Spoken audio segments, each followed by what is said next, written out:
Someone just texted me that the Zoom link on the website's not working, but I think that's how all these other people probably got on. Let's see. Oh, hey, Ed, move Frank over. Frank's on the other side. Okay, 1 second. Okay. And Kevin's on the other side too.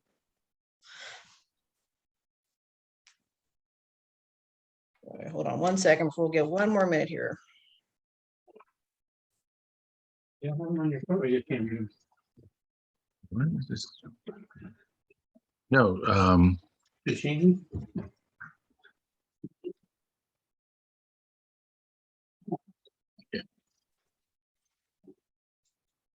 Hi, everyone. This is Commissioner Nigro. I'm chair of the ANC 6E Commission. Welcome to our meeting. So wait, could you unmute Tony Brown for a second?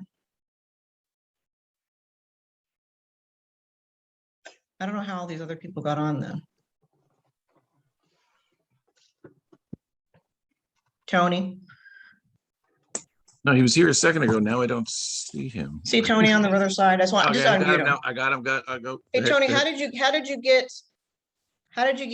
you zoom in just now? Yeah, I had to go down to the information where it gives the individual passcode and the meeting ID number. Okay, so I don't know then what's, The link didn't work. okay, well, people can, I can't teach you now. People can call in or do what you just did. So, okay. All right, so I apologize that something's wacky with the link on the website. Okay, so let's begin. We do have a quorum. Go ahead, Alex. Yeah, roll call for ANC 6E. Oh, I'm on. Okay, roll call for ANC 6E, 6001. Present. 6002, present. 6003, Present. 6004, Here. 6005, Present. 6006, Present. 6007. Kevin's here. We have a quorum. Okay, great. And just, I apologize for people who had trouble getting in. Apparently there's something wrong with the link on the website. So I hope we get all of our guests in. If not, people can text me. My phone number is 202-236-3329. We are recording the meeting, so just be aware of that. And let me share the agenda. Okay. So the thing that we removed from the agenda is that we will not be talking about M and 4th Street today. We're going to save that for another time because that has a lot of moving parts. So that was removed, and we have added. We're going to have someone from council member, the chair of the council, Phil Mendelsohn's office. He's going to come speak to us, or his staff person will, and I think that's it that we have added. Any commissioners, any thoughts? Hello? Can I have a motion? I'm looking at it. Okay, let me move it. Can I move- Meow.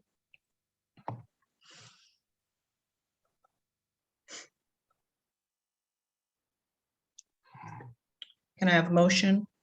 I motion to approve the agenda as presented. Okay, great. Do we have a second? Aye. Okay, Kevin seconds. All in favor? Aye. Aye. Aye. Okay, great. Okay, so let's see if we have on the other side, since we're having trouble with the link. If Ed, look for Captain Small and Captain Duro. Oh, yeah, there's Captain Duro. I see both of them.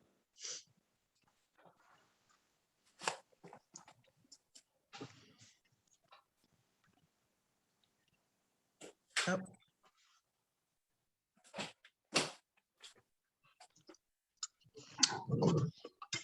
Can I see? Okay, Captain Small, why don't you begin? This is 3D. This is for the area that is above New York Avenue.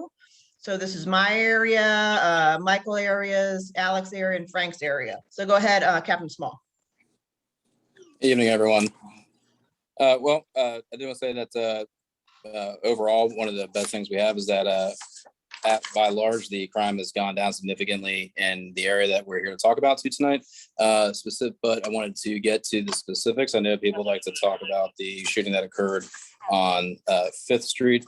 We did have a case where a young juvenile female was struck by gunfire as during some sort of argument that occurred with a group of people on the street. That case was closed with an arrest, and a gun was recovered in that. And then for the other item of note would be the sounds of gunshots that occurred on Ridge Northwest. And in that case, it's open. It's being investigated as an unlawful discharge at this time. So there was some evidence that was recovered in that. And we're, of course, looking for more evidence that could assist with prosecution. So should anybody come across some evidence, particularly if they have some video or if they know of someone who may have seen something, please let us know so we can add that into the investigation that we're working on for that. Other than that, I'd like to be able to answer any other specific questions that anybody may have. So I just want to say, Captain Small, you and I have been in communication with the shots fired on Ridge Street and on N Street. And as you are familiar, I have requested for additional paroles in that area. So again, I will publicly request for that. And if anything you can do or Chief Emmerman can do would be greatly appreciated. I understand. We try to keep that with one of the highest levels of patrol activity that we have in the district, and our strategies have been by large successful. So we're going to continue with that, and we try to make sure that we have officers being as visible as we can. We're also trying to pay particular attention to things like alleys as well, where some stuff is generally unsavory activity might occur. So to that end, we really like be happy to work with anybody. Anything specific, please just let us know, whether it's talking to one of our officers or emailing us about some specific information or something that somebody might have noticed that they think maybe needs some more scrutiny. Please let us know, just in case we're not as aware of it as somebody else might be, so we can look into it and try to make sure we do the best we can with everything for everybody. Okay, and this is just one more thing. So are there any sort of updates about any of the previous carjackings? In those cases, those are all still open and under investigation right now. I believe in, one of those, I do believe we had a vehicle that was recovered. I had to get the specifics for where it was recovered, but those are open cases right now that are being investigated. We did have a couple of other assault with a weapon. In those cases are either closed or have warrants pending for them right now.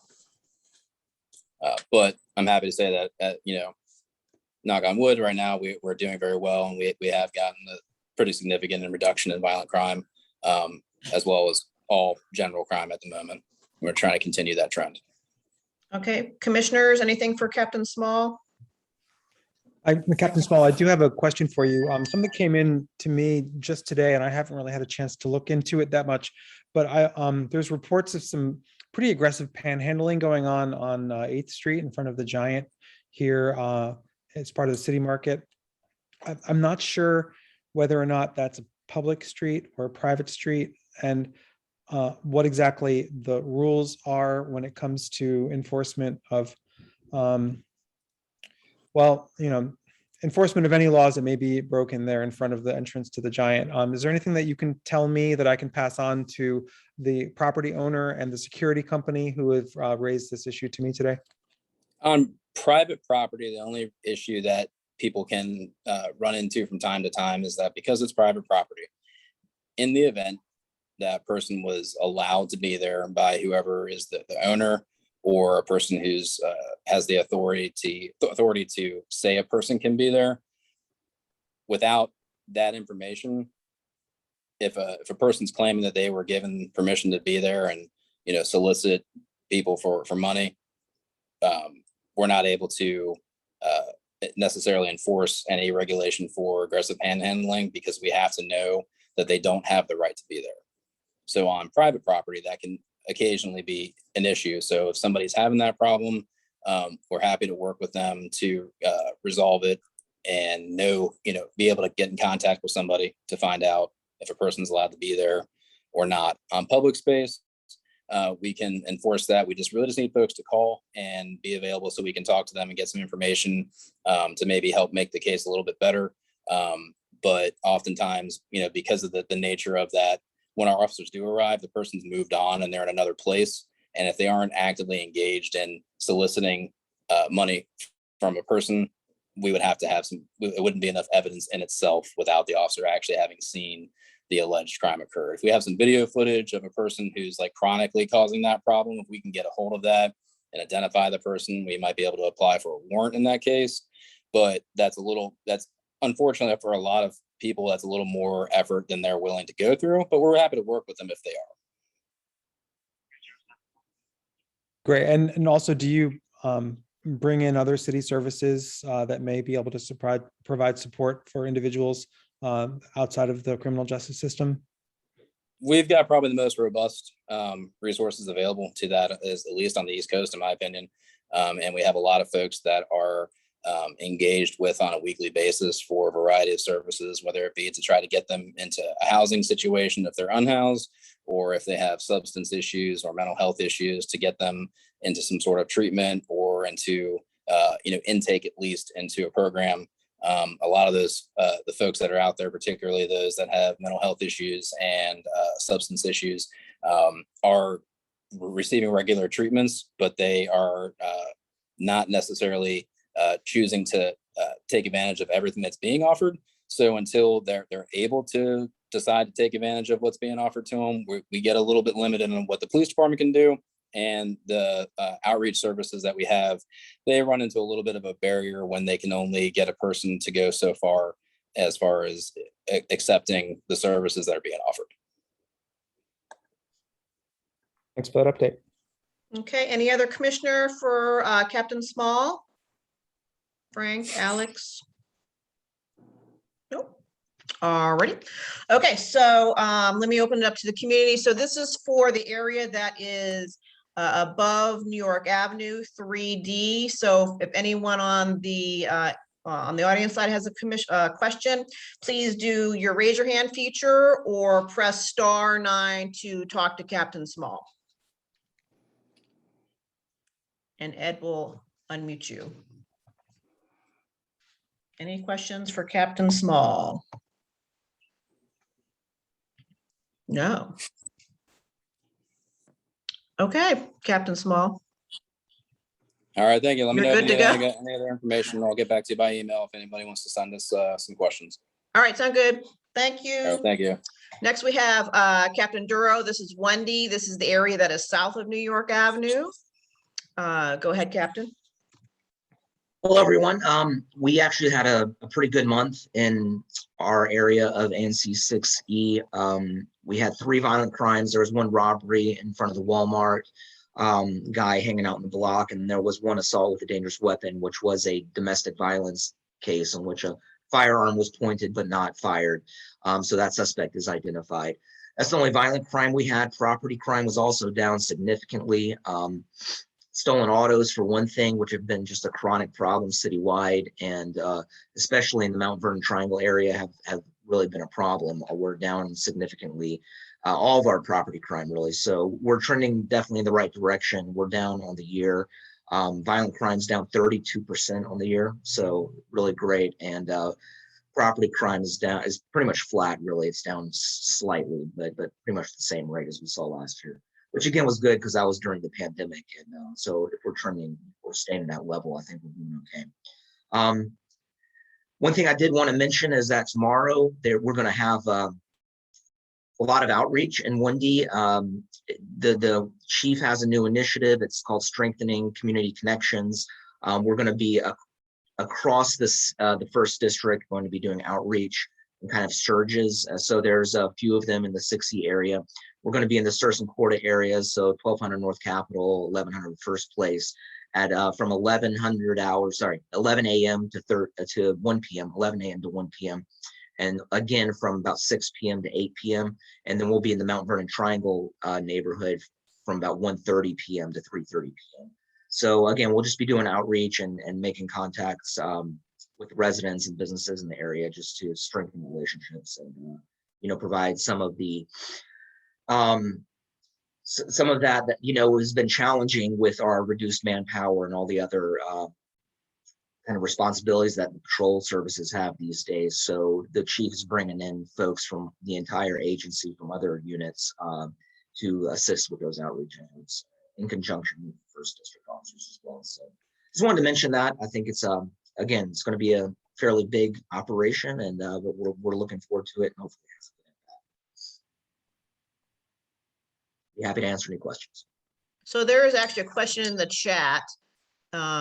It says, how can car break-ins on 4th Street between New York and K Street be addressed?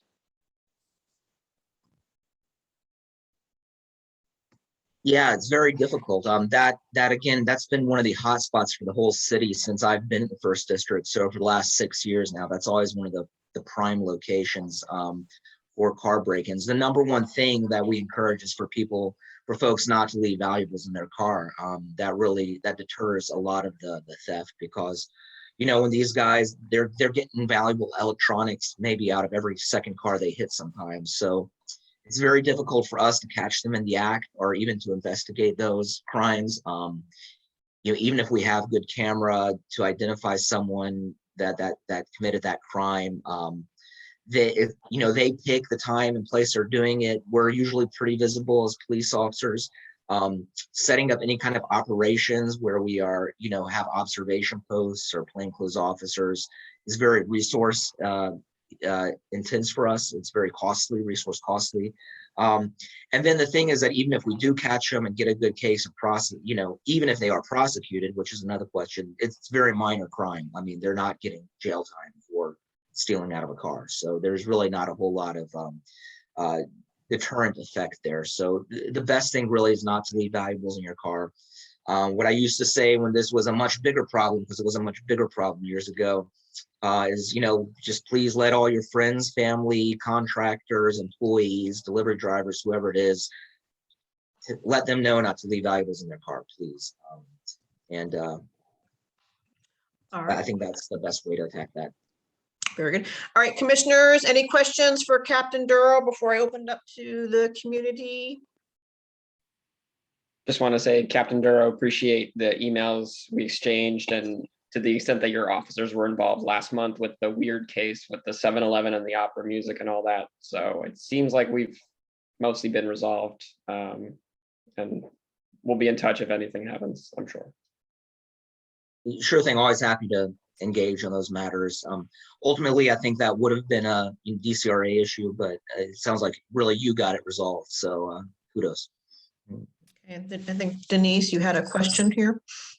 Yes. Hi, Captain Darrell. I wanted to know about the patrolling of the area. Has the patrolling slowed down in this particular area? I wouldn't say no, it hasn't slowed down at all. It's still definitely one of our hot spots. I think we've discussed this a few months ago where we've moved away as an agency as a whole. The chief has talked about this, from having officers just sit in certain areas, basically, where we want them to be kind of more proactive and engaged, and moving around more and hitting those hot spots at kind of random intervals, approximately every 2 hours. So that's what we've been doing, both in Mount Vernon Triangle and Sursum Corda as well. So it hasn't slowed down. It's just, it's changed a bit from officers just kind of sitting or being present in a particular block 24 hours a day, basically, to being more proactive and moving around and hitting those spots. So I think that's probably what you're seeing. That again does relate back to the challenges that we're facing with manpower as well. But we are definitely still patrolling. Thank you. All right, anyone else for Captain Duro, commissioners? Nope. Okay. All right, community, this is for Captain Duro. This is for the area south of New York Avenue 1D. If you have any questions, press *9 if you're on the phone, or use the raise your hand feature. 1D, here's your chance to ask Captain Duro all your burning MPD questions. No? Okay. All right, Captain Duro. Thank you. Good to see you, as always. All right, next we have Talib. Are you here with us from the mayor's office? Press *9 or use the raise your hand feature, and Ed will move you over. There he is.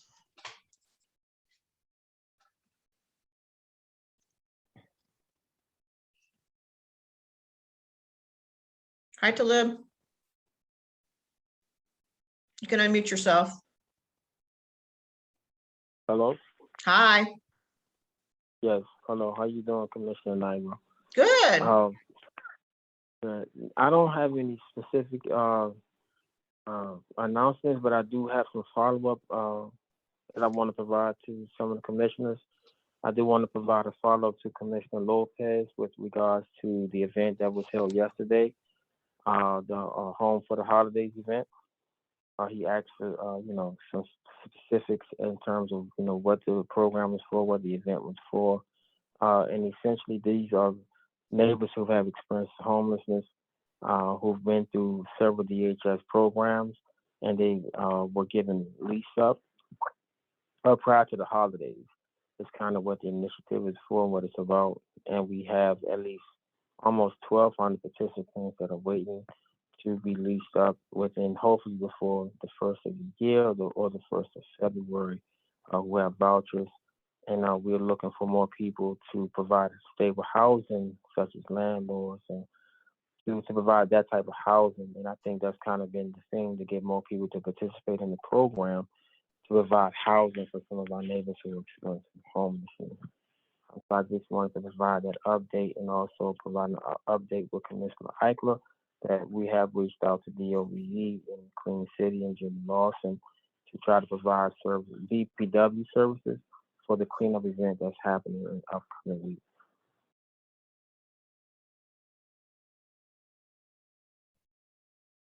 Hey, Talib, I don't know if you have the any additional details about the Home for the Holidays initiative, but do you know what type of vouchers are being provided to individuals and families through this initiative? No, I don't know the specific vouchers that are being provided through this initiative, but I can definitely reach out to Jamal Walden at DMHHS to figure out some of the specific vouchers that are being provided to these participants. And do you know if these vouchers, are they, is the number incremental of the DMHHS CARES pilot, or is this in addition to the DMHHS CARES pilot? It's in addition to the DMHHS care pilot. It's in addition to, these are neighbors who have already been unhoused and are already participating in DHS services, who've been maybe in shelters, some for a couple of years or so, and they've already gone through the steps in the process to be granted this type of housing. So this is in addition to the CARE pilot program that is happening now. Okay, and I guess I could reach out to Jamal Weldon if I have any other questions. Yes, sir. Okay, thanks. Hey, Talib, I actually do have a request for you. So last week, DPW released the leaf raking map or the leaf pickup map for the area, and something similar happened. They made part of my area, I think Ward 5. So, and I reached out to the director's office and we still don't have a clarification. So it would be most super if you could help with this. Definitely, I would definitely do that. I also noticed not only with just leaf collection pickup, even some of the parking allocations on New Jersey Avenue, I've seen them split between the wards. So I can definitely reach out to DPW and figure out a resolution for that problem. Well, yeah, because the map's wrong. I can definitely do that. All right, and commissioners, anything else for Talib? Nope. Okay. All right, this is for community. This is for Talib. He is from the mayor's office. If you'd like to speak with him, please press *9 if you're on the phone, or use the raise your hand feature. Anyone for Talib? And Commissioner Eichler was very good and fixed our link on the website. So hooray. Sometimes there are snafus. All right. Okay, Talib, you're good to go. Yes. Thank you. Yes. Talk to you soon. Okay, next we have, okay, so this is a new edition. Maybe it'll be a regular monthly edition. So I have, is it Declan Falls? Raise your hand for Ed to move you over from Chairman Mendelson's office. There he is. Ed will move you over. He, she. Hi. Go ahead and you can unmute yourself. Oh, hey. And how do you say your, is it Declan, how do you say your name? It's Declan. Declan. Yep. I apologize. Okay, Declan, well, welcome to our meeting. Maybe you can be a monthly feature. I hope so. This is exciting. Let me, all right, so Declan, this go ahead and say what you need to say. You are the rep from Mendelson's office. Yeah, well, thank you so much for having me, Commissioner Nigro and all commissioners of the ANC. So I'm Declan Falls. I very recently, as of about 3 weeks ago, joined Chairman Mendelson's office as a part of his constituent services team. So I don't have many specific messages or statements from the chairman. I mostly wanted to introduce myself and give out my contact info for if anyone wants to reach me. I also wanted to very quickly plug that our office and the chairman is going to be holding a virtual event next Wednesday. It's a virtual meetup with Mendo, where he spends about an hour answering questions from constituents. It's a public meeting on Facebook Live, Wednesday, November 10th at 5 p.m. So if you're interested in speaking with the chairman, asking questions and having those questions answered, definitely check it out. It'll be on his Facebook page that day. It'll also be streamed afterwards. So if you're not able to make it at 5 p.m., you can watch it later. Otherwise, I don't have a ton of questions, or I don't have a ton of other statements, and please bear with me if I can't answer many questions. As I said, I've only been here for about 3 weeks, but feel free to reach out. My email address is dfalls, that's DFALLS at dccouncil.us. I'm always happy to help with concerns or to pass messages on to the chairman.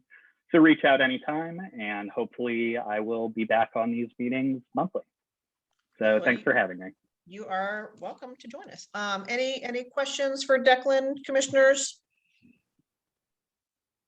Hi, Declan. I just wanted to thank the chairman's office for hosting tomorrow's hearing at the Committee of the Whole on the Wolfberger East Alleys Designation Act of 2021. We have testimony in support of that hearing that's going to be voted on this evening. So that would be 3 alley honorific designations in my single member district. So thank you for bringing that to hearing. Of course. Okay. Can't say I had anything to do with it, but I'll pass the thank you on. Anything else, commissioners, before I open it up to the public? I will ask real quick. Hi, Declan. Thanks for joining our call. I was wondering, are there any particular issue areas or DC agencies that the chairman is particularly interested in sort of supporting us on issues with? DCRA comes to mind. Just wondering if there are things that maybe we would normally reach out to our normal ward rep, but maybe if the chair has a particular interest area, we might be able to reach out to him instead or also. So are there particular areas that you could share with us that we could kind of think about for future reference?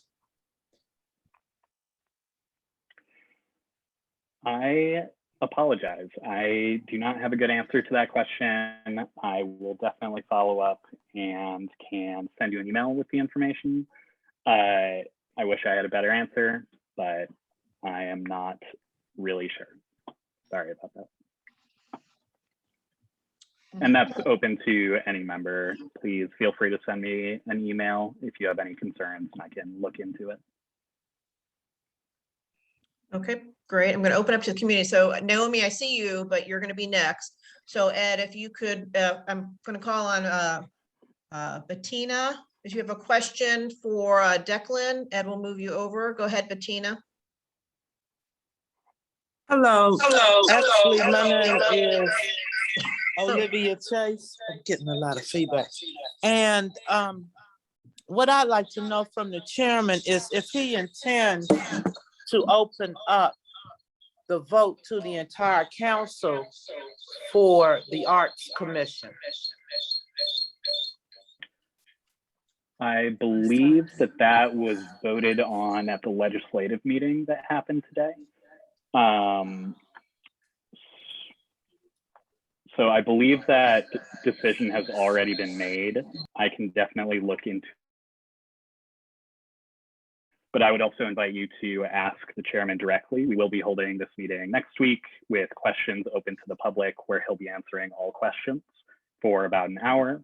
So I'd invite you to either email our team, you can email me, or post on Twitter, Facebook, and tag him, and he can address that directly. But again, I believe that was already voted on around 4 or 5 p.m. today. Okay, thank you, because I'm very concerned about him making a sole decision to not allow Cora Masters Berry to serve on the commission. I think that the entire council should be able to vote on that. Otherwise, we're doing voter suppression in the District of Columbia, and that is not okay. All right. I'm happy to pass those messages on to the chairman the next time I see him. But again, I would definitely invite you to submit those questions as well, and he would be, I'm sure, happy to address them directly. Can you give us your telephone number, direct telephone number, please? I can. So my phone number is 312-292-0022.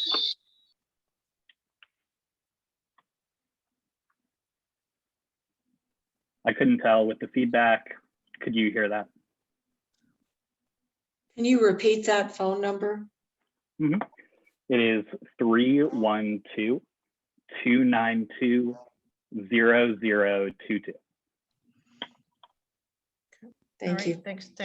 Okay, Bettina, thank you for that question. Ed will move you out, and then Ed will move in Olivia C. This is for Declan from Chairman Mendelson's office. Go ahead, Olivia. You can unmute yourself. Olivia. You can unmute yourself. Actually, I was using Bettina's telephone. Oh, okay. Okay, so you're the same person. I am. I'm the Okay. same person. So I'm All right, well, I hadn't pulled up the Zoom. it's So all thank right. you very much. Okay, well, zoom in again, zoom in next month. We're happy to have you. Thank All right, Ed will move, we can say, and all right, any other questions for Chairman Mendelson's office? No? Okay, all right, Declan. Thanks for having me. Let me know if you want to join us next month. Just shoot me an email if you want to be a permanent fixture. Of course. Okay. Thanks again. Okay, great. All right, next we have, thanks Declan, we have Naomi Mitchell from Council Member Allen's office. Ed will move her over.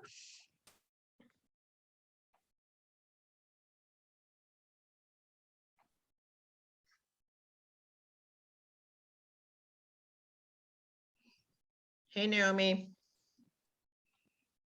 Muting myself. Can you hear me, Rochelle? We can, yeah, we can. Okay, great. I want to jump into the issue of the day, and that's the redistricting initiatives. For those who are interested, the DC Council Committee of the Whole Subcommittee on Redistricting is meeting this tomorrow, I guess, at 10 a.m. So if you want to view it, you can probably just turn to channel 36. The other meeting on that is a couple of days later, November 5th. The entire Council of the Whole with the subcommittee will meet to hold the final citywide hearing on the redistricting at noon.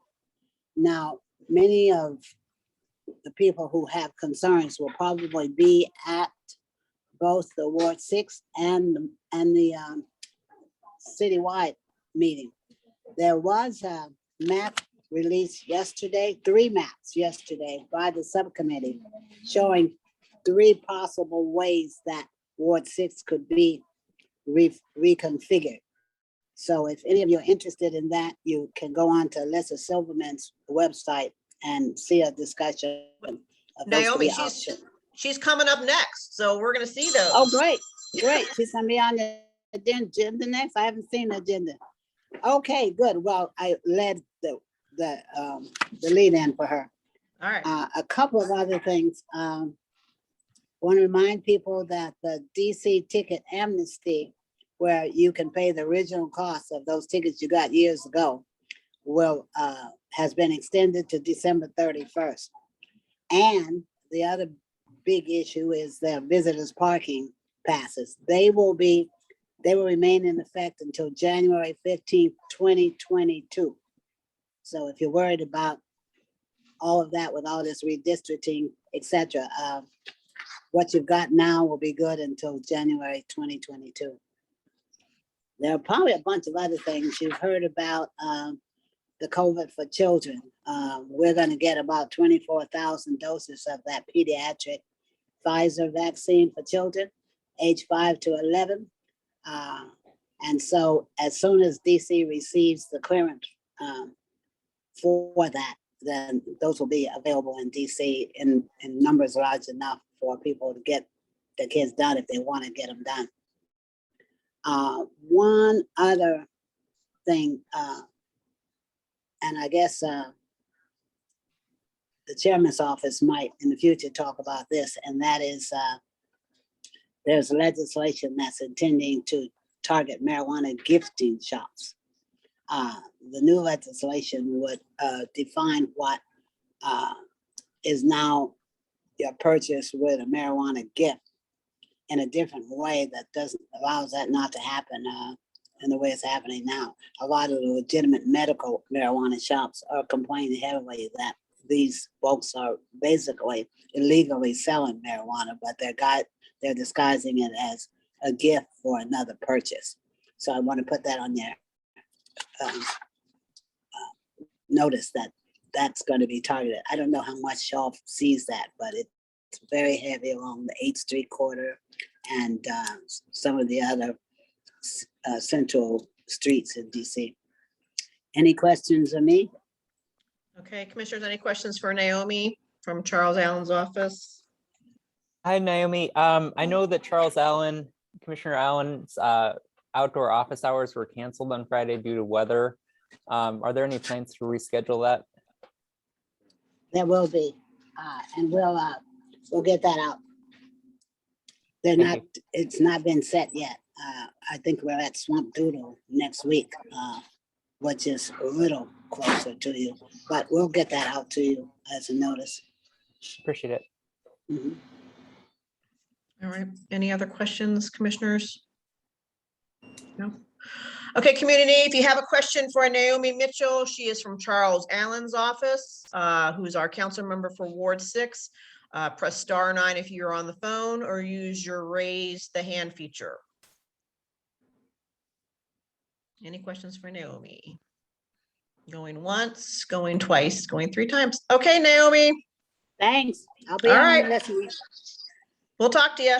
Thank you. I'll be listening. Thank you. Okay. All right, Ed will move Naomi out. And here's our special guest is coming up next. We have Council Member Alyssa Silverman, who is going to come and talk to us about redistricting, which can be a big deal. So Ed will move over the council member and Chief of Staff Samuel. I think they're both on video there, Ed.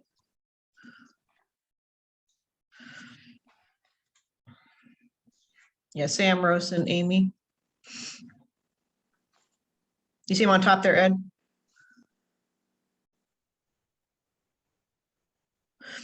Hi, council member. Good evening, Commissioner. How's it going? We're good. Welcome to our meeting.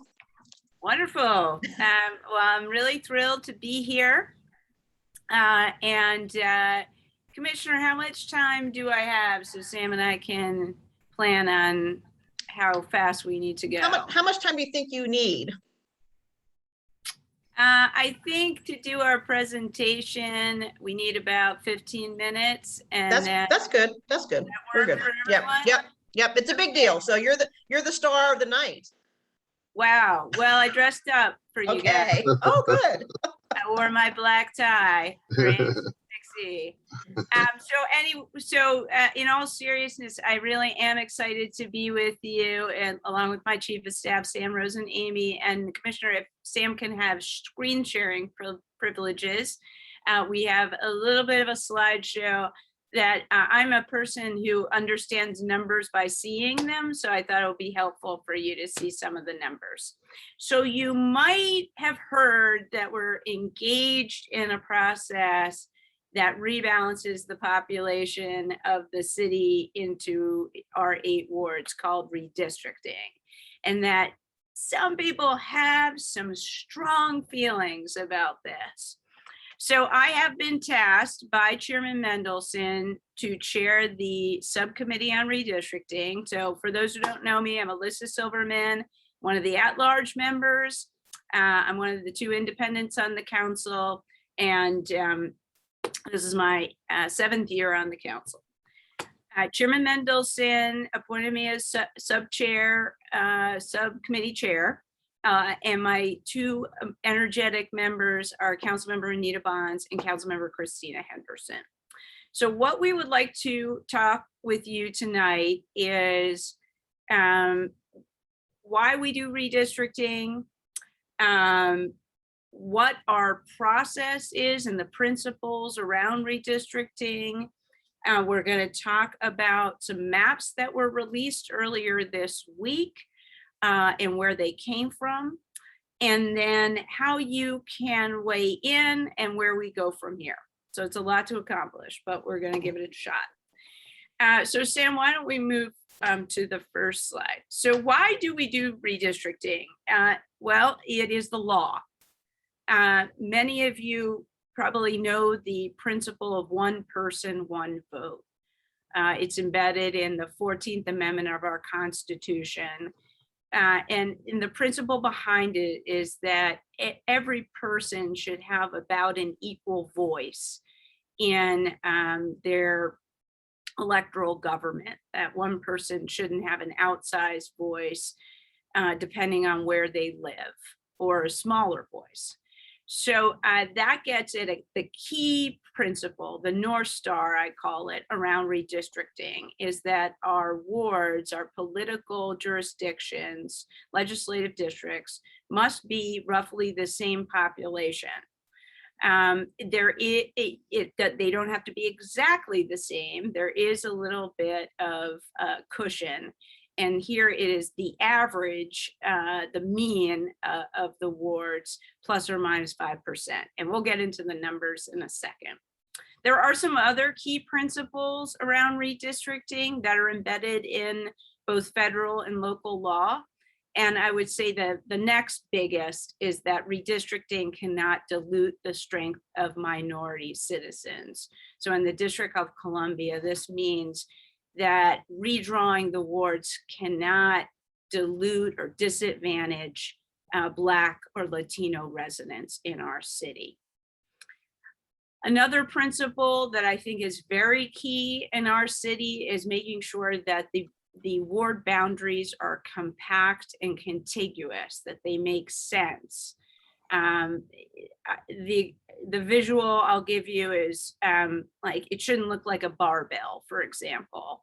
You see that in other states where they gerrymander. Many of you are familiar with that term. They draw districts to try to advantage partisan goals of electing Republicans or Democrats, or as we talked about in the previous principle, they try to draw districts so that certain groups of voters, let's say Black voters, don't have a majority in the district and are able to elect a Black representative, for example.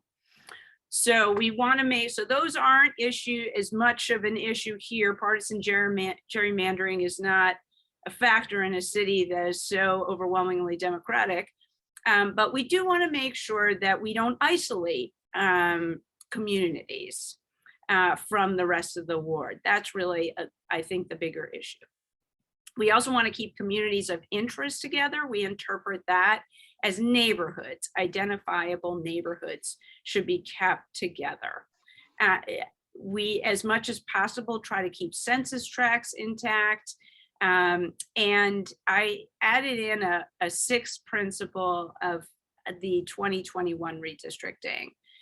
So it was my sense, and my subcommittee members share this, that given the incredible uncertainty and instability we have all faced over these past 20 months with the pandemic, that we didn't think that this was the year to make radical changes in the wards that would go beyond sort of fulfilling the requirements of the law.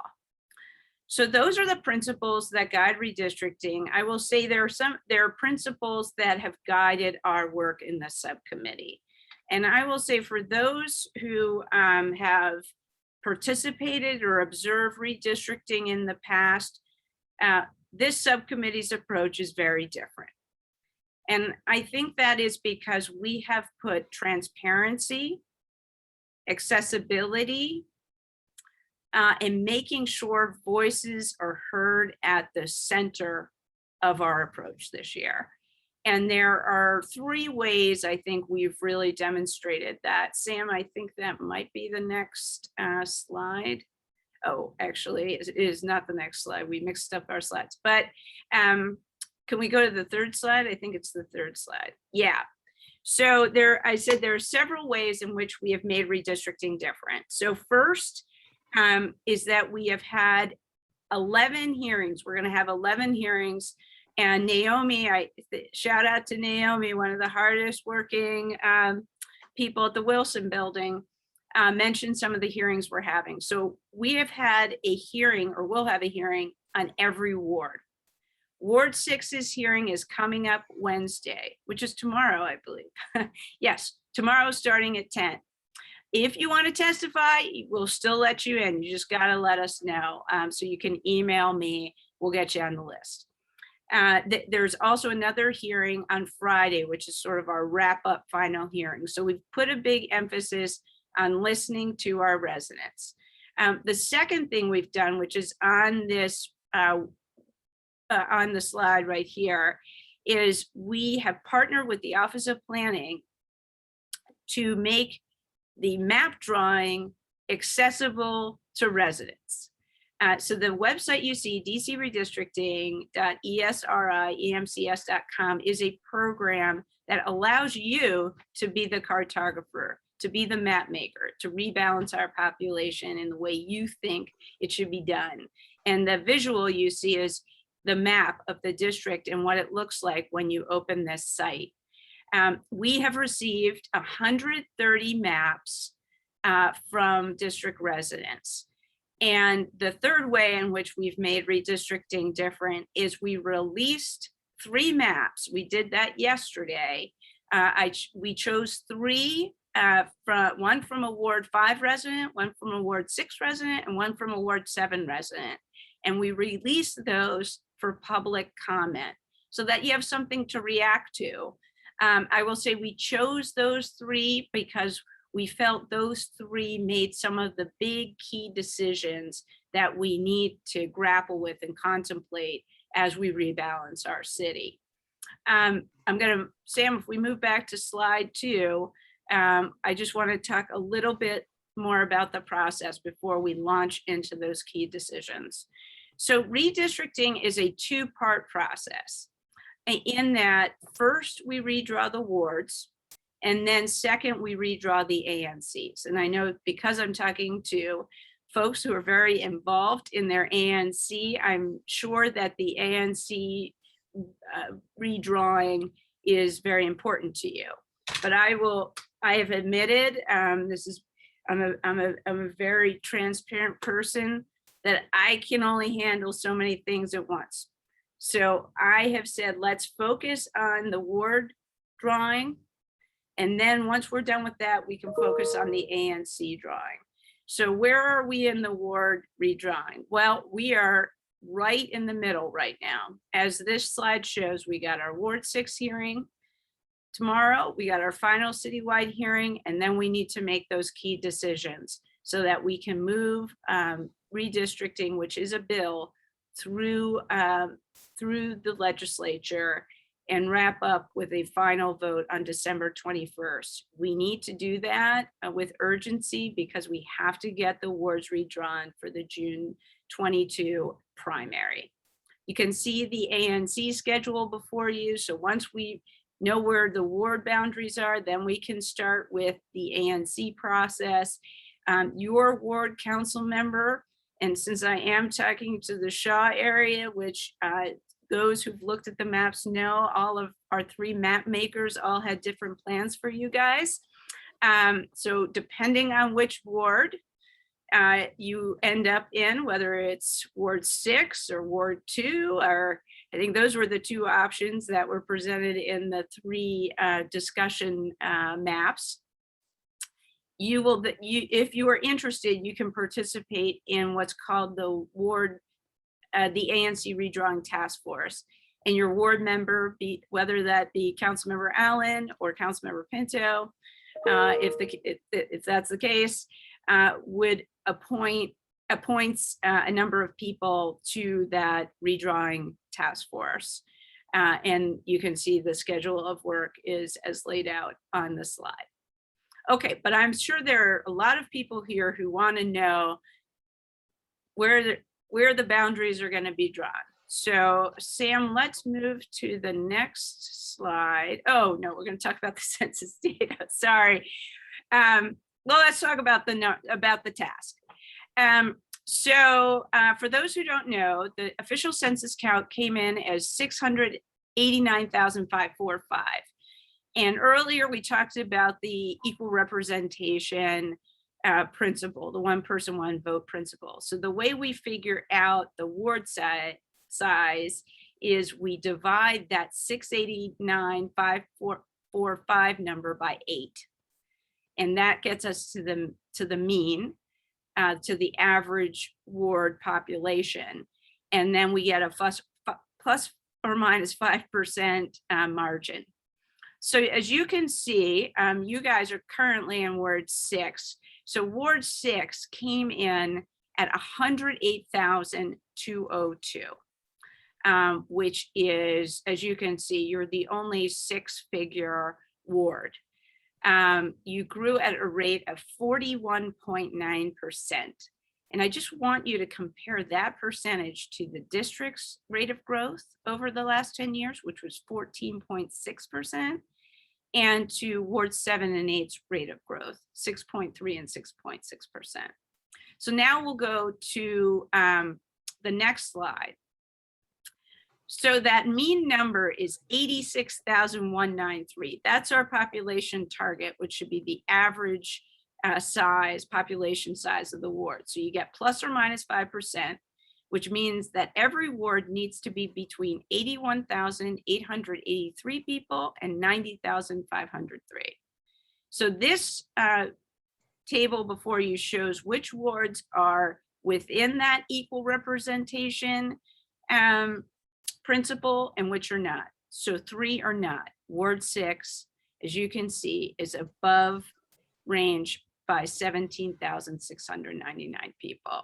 Ward 7 and 8, remember those slower rates of growth in population? Well, that's reflected in that they need more people. So what is the big takeaway from this slide? Ward 6 needs to shed population, meaning Ward 6's boundaries need to change, and Ward 7 and 8 need to grow. So there aren't many certainties in life, as we all know, but I can give you 3 certainties about redistricting. Ward 6's boundaries are going to change, Ward 7's boundaries are going to change, and Ward 8 boundaries are going to change. That's certain. Okay, but the other wards might change as well. And I would say that one of the guiding principles, compact and contiguous, if you think about it, the wards that are contiguous to those wards that are definitely going to change will likely see changes as well. So now, Sam, we are ready for the maps. So as I talked about, one of the ways in which we have tried to make this a much more inclusive, accessible process is to release discussion maps, as we call them, so that residents have proposals to react to. And so, as I said, we chose 3 citizen-drawn maps, and they're available at the websites that are in front of you, both at my website and on the districts. Oh, that's a smart move. I think Mr. Wiggins took a picture. That's a smart move if you don't have a pen. So this is actually discussion map 3. And you can see that, and I will say each of the 3 maps does alter the Shaw-Logan Circle neighborhood. Each of the map makers had decided that in order to shed some population from Ward 6, that the western boundary of Ward 6 needs to move eastward. So for example, you can see in this map, which is, as I said, discussion map 3, the colors denote the current ward boundaries. So the black lines are the new proposed boundaries in, I believe this is Mr. Hatchard's map. He's a Ward 5 resident. So the teal color is Ward 2, and the teal color is the current Ward 2 boundary. The pinkish color is the current Ward 6 boundary. The purpley color is the current Ward 5 boundary, and up there with the coral, or maybe that's orange, is Ward 1. So you can see here that what this map maker did was shifted the boundary to sort of have a clean boundary on New Jersey Avenue. Sam, do we have the other discussion maps too that I'm not sure if we do. What do we have on the next? Oh, we do. Okay. And this is discussion map 2, I believe. So I think a very similar approach here. Perhaps a little bit of a difference, I think, in that top area with the boundary going to Florida, but largely a similar approach. And then do we have discussion map 1? Yeah, so discussion map 1 takes a different, all of that, I guess the common thread here is using New Jersey, but this map maker actually has a different approach on what is that, P Street, I guess. So here's what I want, what we hope we get from you. So what we are interested in with the release of these discussion maps is to get your input on which of these proposals you think make sense. I will say that we're focusing in on your neighborhood, obviously, because we're talking with you. But each of these proposals takes different approaches. For example, how we rebalance the eastern side of Ward 6, as well as 7 and 8. I mean, that's where a lot of the action is. I think each of them take an approach nearby to you around U Street, and whether U Street should be unified or divided among Ward 1 and 2. And what I want to emphasize is that you don't need to choose map 1, 2, or 3. A lot of people are telling us, oh, I like map 2. So that's good, but there are various choices made in each map. And what we're looking for is feedback on those various choices. Now, certainly a lot of the feedback I'm getting is I notice a theme in that the feedback is very particular to, I would say, about 100 feet from your front door, wherever you live. Most people are mostly interested in commenting on where they live, and that's fine. We certainly want feedback there, but we're also, we do have to balance the city. And so we're interested in your feedback about what you think we should do about Ward 7 and 8, Ward 1, Ward 5. We're interested in your thoughts. So how do you make your voice heard? Well, first, you can testify in person, and you have 2 opportunities to do that this week.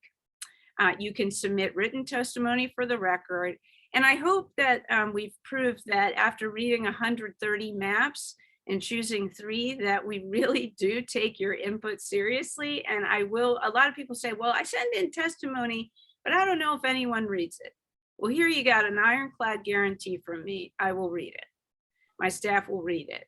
It will not go into a black hole or file 13. We will read your thoughts. You can also submit a map. These 3 map makers, made choices that even now, I think one of them, I think I saw on social media said, now I think I might have made a different choice. So there's still time to refine thoughts and submit a map to us, and we'll look at that. And then finally, I know that not everyone is on email. I assume if you're on this Zoom meeting, you might be calling in actually. So you can leave us a voicemail at the number in front of you, 202-350-1521. Let me talk a moment about where we go from here, and then I'd like to open it up to your questions. So where do we go from here? So we are getting feedback on the draft discussion maps. We're going to have these 2 hearings on Wednesday and Friday.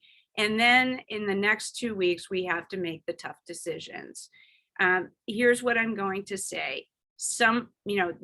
We need to rebalance the city. So some boundaries are going to change. Not everybody's boundaries, but I can guarantee you 6, 7, and 8 are going to change. I would say that there's a high probability Ward 2 is going to change.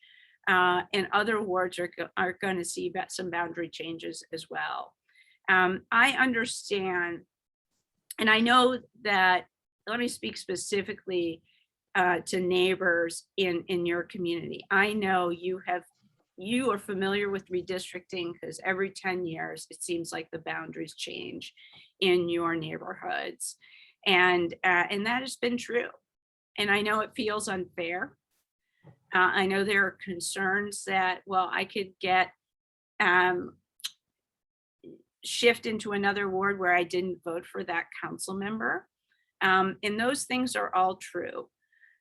What I want to say to you is that as subcommittee chair, what I have vowed to do is to listen to you, is to make sure that people are aware this process is happening, and that you have every opportunity to weigh in. You know, but I will say that change is going to happen. And it is the law. And I will present a plan that will meet the requirements of the law. So with that said, I usually try to end on a happy note here, but with that said, I'd love to hear from you. I know some people have already taken a look at the discussion maps, and you know, we're ready to hear your feedback. Okay, Councilman, here's how it's going to go. We're going to take you're going to take some questions first from the commissioners, and then we're going to open it up to the public. And here's my question for you. Actually more of a statement.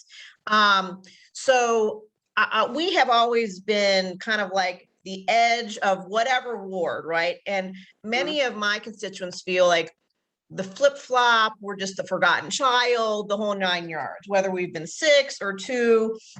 And in my single member district right now, which is, we're part of Ward 6, this is the area across New Jersey Avenue. Yeah, I'm looking at the map on my So screen. this is Kirby and Morgan and all that. I have gotten feedback that they are done with the flip-flop. So they would love to be, I'm just, you know, generally speaking for them, and they can submit their own ideas, of course, but to keep them together. So, because they have flip-flopped and flip-flopped and flip-flopped. So, and I was going to write you a written testimony anyway. But so that's just something just from my area, and I think that's the overall sentiment. We don't want to be forgotten anymore, as you know, our entire ANC, we're just kind of like on the edge, and that's just an overall sentiment. So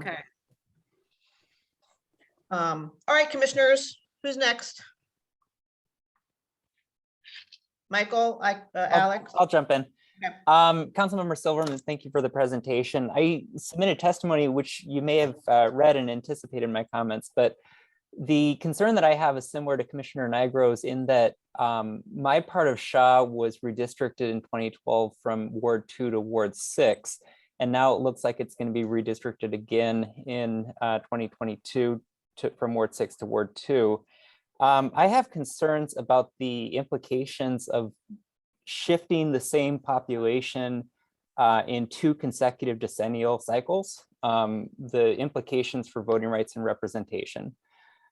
When my neighborhood moved from Ward 2 to Ward 6 in 2012, we were then represented by Tommy Walls between 2012 and 2014, who is a council member that I respect, but nobody in my community had an opportunity to vote for them. It looks like we may in the future be represented potentially by Councilmember Pinto, who is also somebody I respect, but nobody in my community had an opportunity to vote for her. So if we move back to Ward 2, in 6 of the last 13 years, my neighborhood will have been represented by a ward level council member that we did not have an opportunity to vote for. So that's a huge concern for me. And then the other side of that is that when we go back and forth in consecutive decennial cycles, we also become lame duck constituents to our current elected ward level council members. And you know, whether this is real or whether there's just that kind of perception that we're not really being treated the same way as other constituents because our votes won't matter to that council member, that's happening again. Well, you know, real or perceived. I don't want to cast any aspersions to Councilmember Allen, but that's kind of a perception, and that's happening again. So I think that as the subcommittee goes forward and considers redistricting, I would strongly urge you to minimize the number of communities that are redistricted twice in 2 decennials because of the issue of representation and voting. So I understand, I think, your concern, Alex.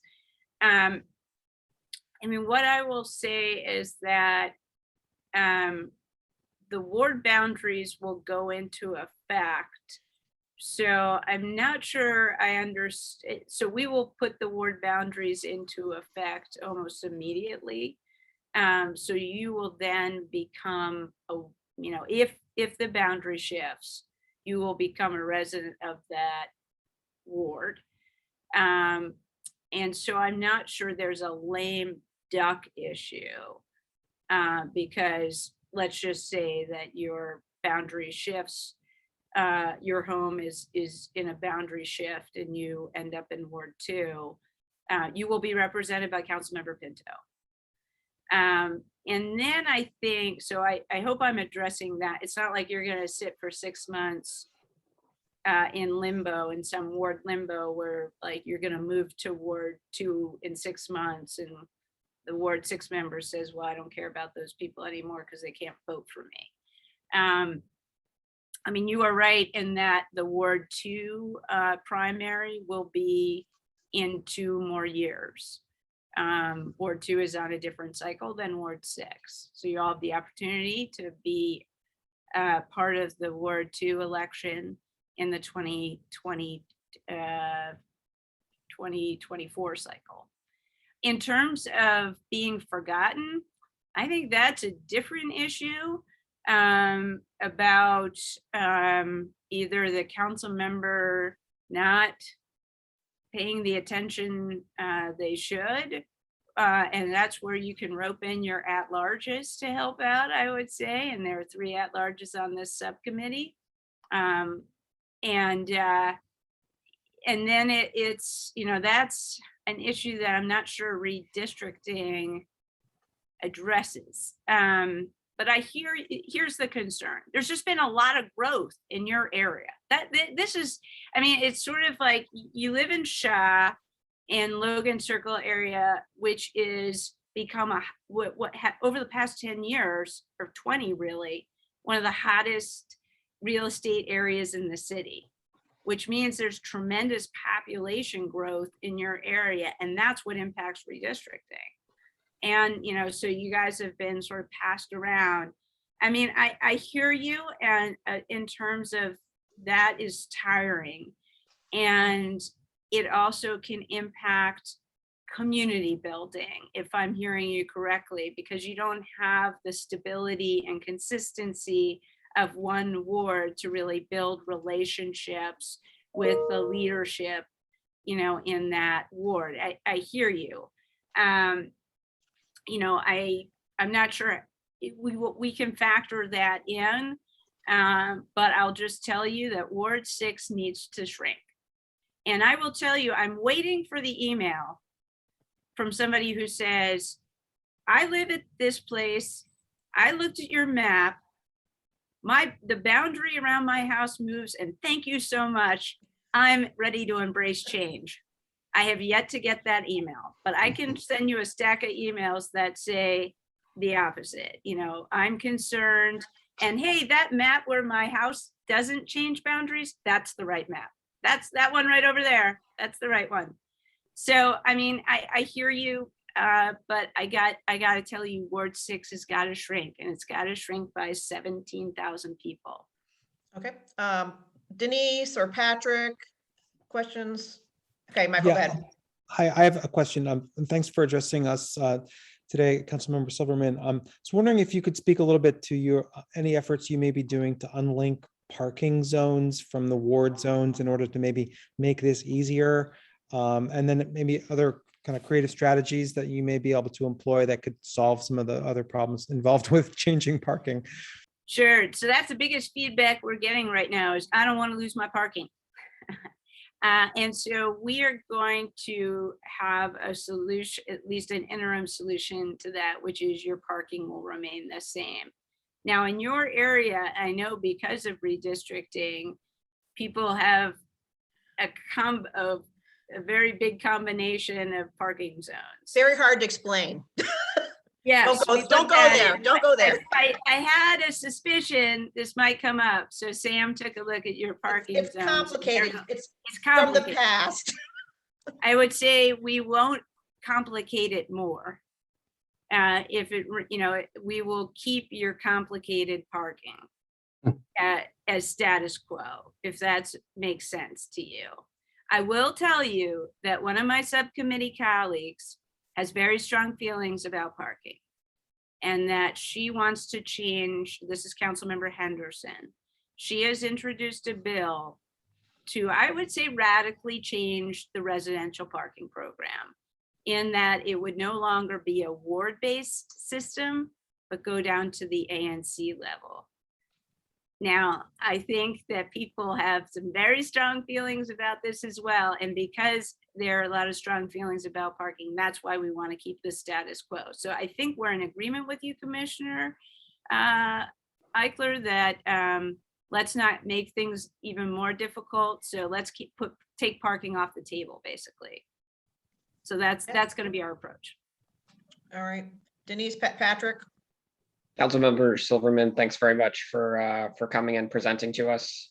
So I represent 6005. That's the Mount Vernon Triangle area.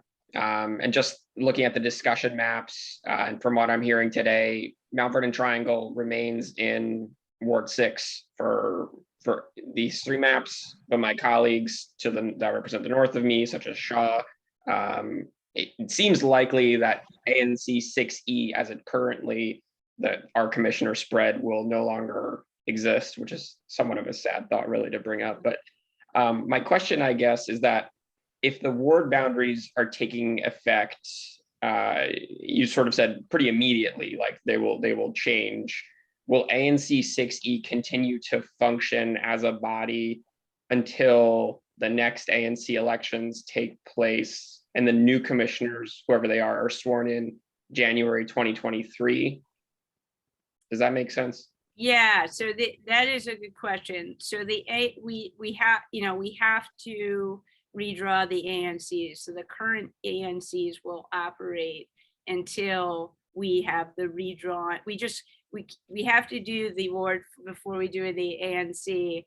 And we do put the ward boundaries into effect. Why? Because of the primary. Because people need to know what the ward will be and who their voters will be, and nominating petitions come out, I think maybe late January. So you need to know who's in your ward. So that's why we do put it into effect immediately. The ANCs, we don't put it, do right away because it takes time to redraw them. And they'll stay the same until the redrawing happens, that we can, and then, it will switch once we've passed that legislation, and then you'll have a chance in November to elect, new ANC commissioners for those new boundaries. Sorry if that was convoluted, but they'll stay the same until they're different. Okay. Thank you. Frank, Denise, or Kevin, any questions for the council member? Good evening, Councilmember Silverman.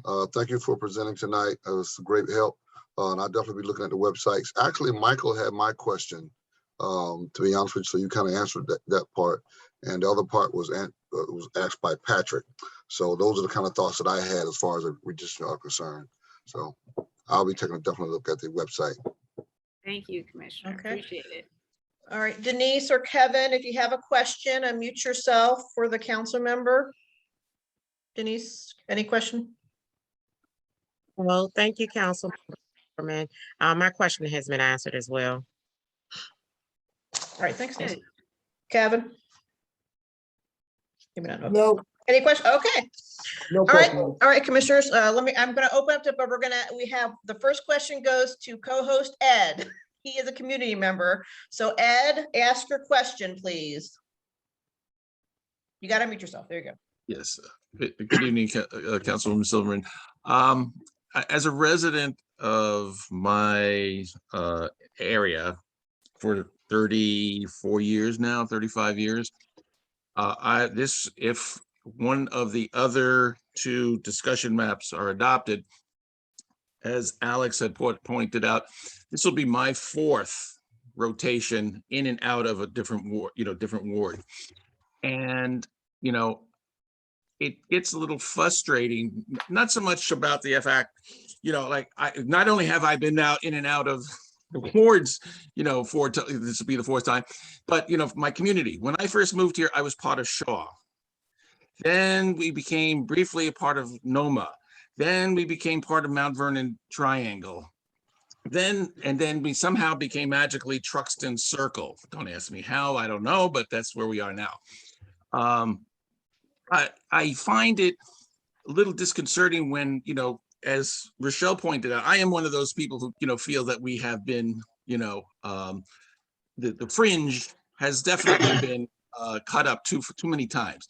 Like what would happen if like we take a good chunk of like Ward 3, move it to Ward 8, for example? I bet, there'd be a lot of, hell going on with a lot of people. I just would like for once, having a little consistency in knowing that, as everybody has, mentioned again, that we don't have, we want stability. We don't want, as you were saying, you'd like to see somebody say it's great, I'm happy, yeah, I'd like to be happy, but I think it was discussion map 1 keeps the status quo for us. That would be great. I'd actually have, be part of Ward 6 for the third time. Boy, that would be a wonderful event, So, and that kind of thing is just consistent with, I can guarantee every one of us that live between New Jersey and Kirby Street and N Street and up to New York Avenue. So if, consideration can be given about how we would be treated on a consistent level, would certainly be appreciated. So, council member, Ed lives in the area I mentioned that I'll be mentioning in my written testimony. So this little area that's just thrown back and forth. So. Okay, I gotcha. So here is, I'm probably going to give an answer that so the answer you want me to give you is stay the same. I hear you.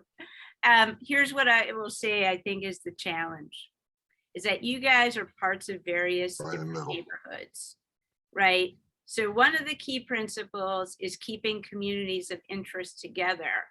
And I think a challenge you've had is, what is your community of interest? Who do you really attach to? As you said, Ed, is it Logan Circle? Is it Shaw? Is it Mount Vernon? And I think the reason why your area, and I will say to you, the complaint you have about Ward 3, is that, yes, I can't create an island of Ward 3 and Ward 8, because that would break the rule, the compact and contiguous rule. That would be radical, but then it would get struck down.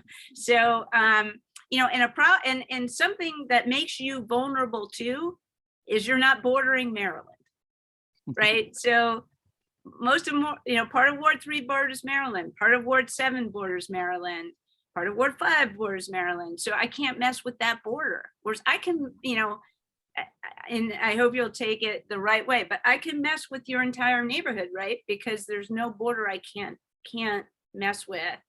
And then I think, are you guys in a historic district? Yes. What's the historic district? Is So it Shaw? we're in the Mount Vernon Square. Mount Vernon, okay.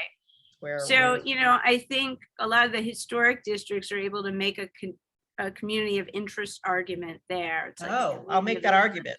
Well, I'm saying, so I think, here's what will compel me. I'll just say, it might not compel my colleagues, I'll be honest with you, but if you use the principles of redistricting to make a compelling case that, hey, we're a community of interest. So map number 3, Southwest made that argument to us. We're a community of interest, Southwest. We really are kind of an island unto ourselves. So don't break us in half. Don't divide us. So map maker number 3 said, okay, I hear you. Therefore, I'm putting the entire Southwest quadrant in Ward 8. I'm not going to break you up. I'm going to consider you a community of interest. So I'd say if the pitch I would make, and I understand your arguments about I didn't vote for this person and so forth, but that's not really a principle of redistricting. So even though I'm sympathetic, it's not like germane to my task essentially. But but if you say, look, we're a distinct community of interest and here's the lines. So if you're gonna put us somewhere, put us all together. That's a compelling argument for our subcommittee. I Okay. have to tell you. All right, I'm gonna ask you, okay, I'm sorry, Frank, go ahead. So I think what you're also saying too, council member, is that because we're located in the very center of the city almost, we're kind of cursed by our location. Not cursed, but for lack of another No, word. I hear you, Commissioner, a little bit, I have to say, because the other wards or other neighborhoods, they have boundary, like your entire area is sort of, and also you're one of the few areas that has what, 5 wards? I mean, you Yes. really are. You're at the center of so many wards. I mean, that it is. I mean, I'm not going to disagree with you, Commissioner. It is a little bit of a quandary of your location. It is. And so therefore, I think the community of interest argument is a really strong one, which is you want to say, well, look, keep us all together. Don't break us up. All right. And then, keep making that argument every 10 years.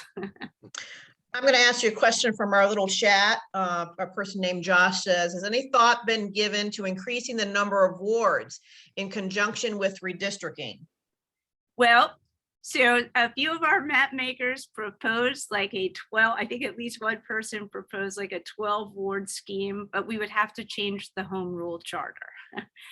So we would have to have a home rule charter initiative to increase the number of wards. Now, look, I don't think that's a silly idea, especially as our population grows. One thing I'm hearing from you guys is, hey, we don't feel like we have gotten the attention that we need and deserve.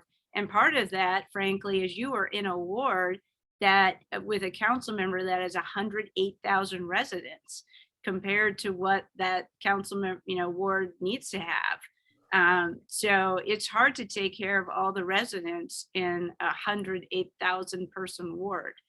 So I don't think it's a crazy idea, but we would have to change the home rule charter. Okay, and I'm just going to read a statement. We have Commissioner Schenkel's on the line. He's at our meeting for another part of the meeting, but he just has a statement. He said, a map divides Chinatown right down the middle. So he will address that with you separately, but he wrote that as a statement to let you know. So, I think 2 of the wards have 7th Street as the divider, right? Yeah, so he's concerned about that. He'll I'm sure reach out to you. So we have a person on the phone who has a question. If anyone has that, we'll take some more questions here for the council members. Press *9 if you're on the phone, or use the raise your hand for feature. Ed, if you want to move over this call here. Hi. Go ahead and mute yourself for the council member. You have a question? Hello? No? It's like being on Larry King here. Yeah, that's That right. takes me a little bit. All right, so the 202 number, if you can unmute yourself, otherwise Ed will move you up. There you go. Go ahead. Hi, this is Miss Washington. I live on 4th Street. Hi. I've heard your redistricting. Can you hear me? Yes. Hi, Ms. Washington. Okay. You're on hi. 4th Street, you said? I live on 4th Street, Northwest. Mm-hmm. Okay, over here by the Safeway. Gotcha. And I've heard the redistricting, and I understand why they do it. But in my opinion, the building is constantly going on. How often do you have to change the zones and the redistricting when we're constantly building buildings with 100 and 200 units in it? Why we keep building when we already have, what you say, 102,000 in this ward? Not only that, if I buy a Ward 6 sticker for my car and then you change me to 5, is somebody gonna give me a discount on my next Ward 5 sticker for my car? Well, Ms. I just Washington, don't understand. Yeah. So why are we changing the boundaries and yet you all are constantly building? So what, we're gonna change the boundaries again in 5 years? So we change them every 10 years. So as you might have missed the beginning, but we do this by law. It's part of the, it's the interpretation of the equal protection clause in the Constitution. So we do this every 10 years. But you're right. It will let me allay fears. Actually, a friend of mine had the same question you did. A friend of mine lives in a zone that in one of the maps was redistricted. And she was like, should I not buy my RPP sticker? And I told her, go ahead, renew your car. It's got your parking's going to remain the same. So go ahead, please renew your car because we don't want you to get a ticket. And your parking will remain the same. But your concern, in all seriousness, I think your concern is one that we should think seriously about. Because I showed, I made a point of showing you guys the percentages of growth. And the reason I do that is because I don't think that it's a accident that wards 7 and 8 have the slowest rates of growth in our city. I think that's because there's been underinvestment in those wards, and they're majority Black wards. And we should be thinking real seriously why that's the case, right? Now, Ward 6 has seen a tremendous amount of growth, as you said, a lot of multi-unit buildings in Shaw, in Noma, in the Wharf, and Navy Yard 10 years ago. I'll be honest with you, I live at 4th and G Northeast, and I bought my house at the last redistricting, and my neighborhood looks completely different, right? And I'm sure some of you feel the same way, right? So, but I'm not against growth, Ms. Washington, I would say, but we need growth to be balanced across the city. And what the rates of growth show is that's not true. And there's a connection to race. Okay. I see. Okay. Okay. Thanks, Ms. Washington, for calling in. We appreciate it. Thank you. Okay, thanks. All right, we have Olivia is back. Ed will move Olivia over. There you go, Olivia. Good evening, Councilmember Silverman. It's really good to see you, and thank you for your service.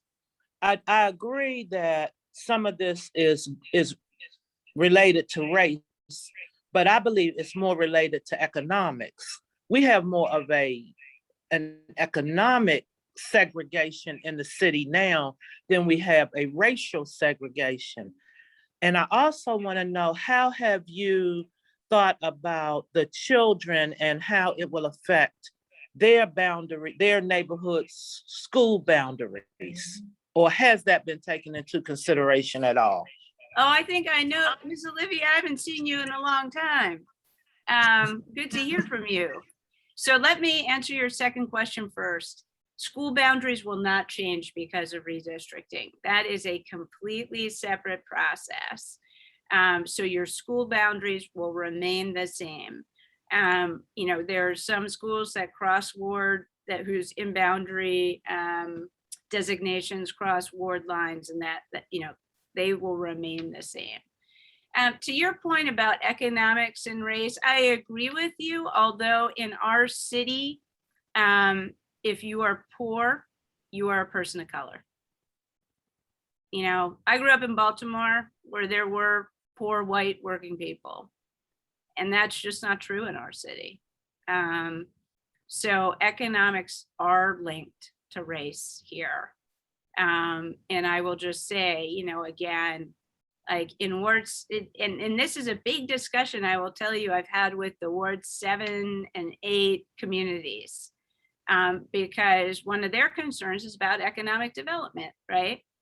And some people are excited to have a boundary that would include, let's say, the Costco. I don't want to create more rumors that are unnecessary, because as you can see, none of the three maps actually cross Ward 7 into Ward 5. But at our Ward 7 hearing, some people talked about that. They wanted to have Costco in their ward.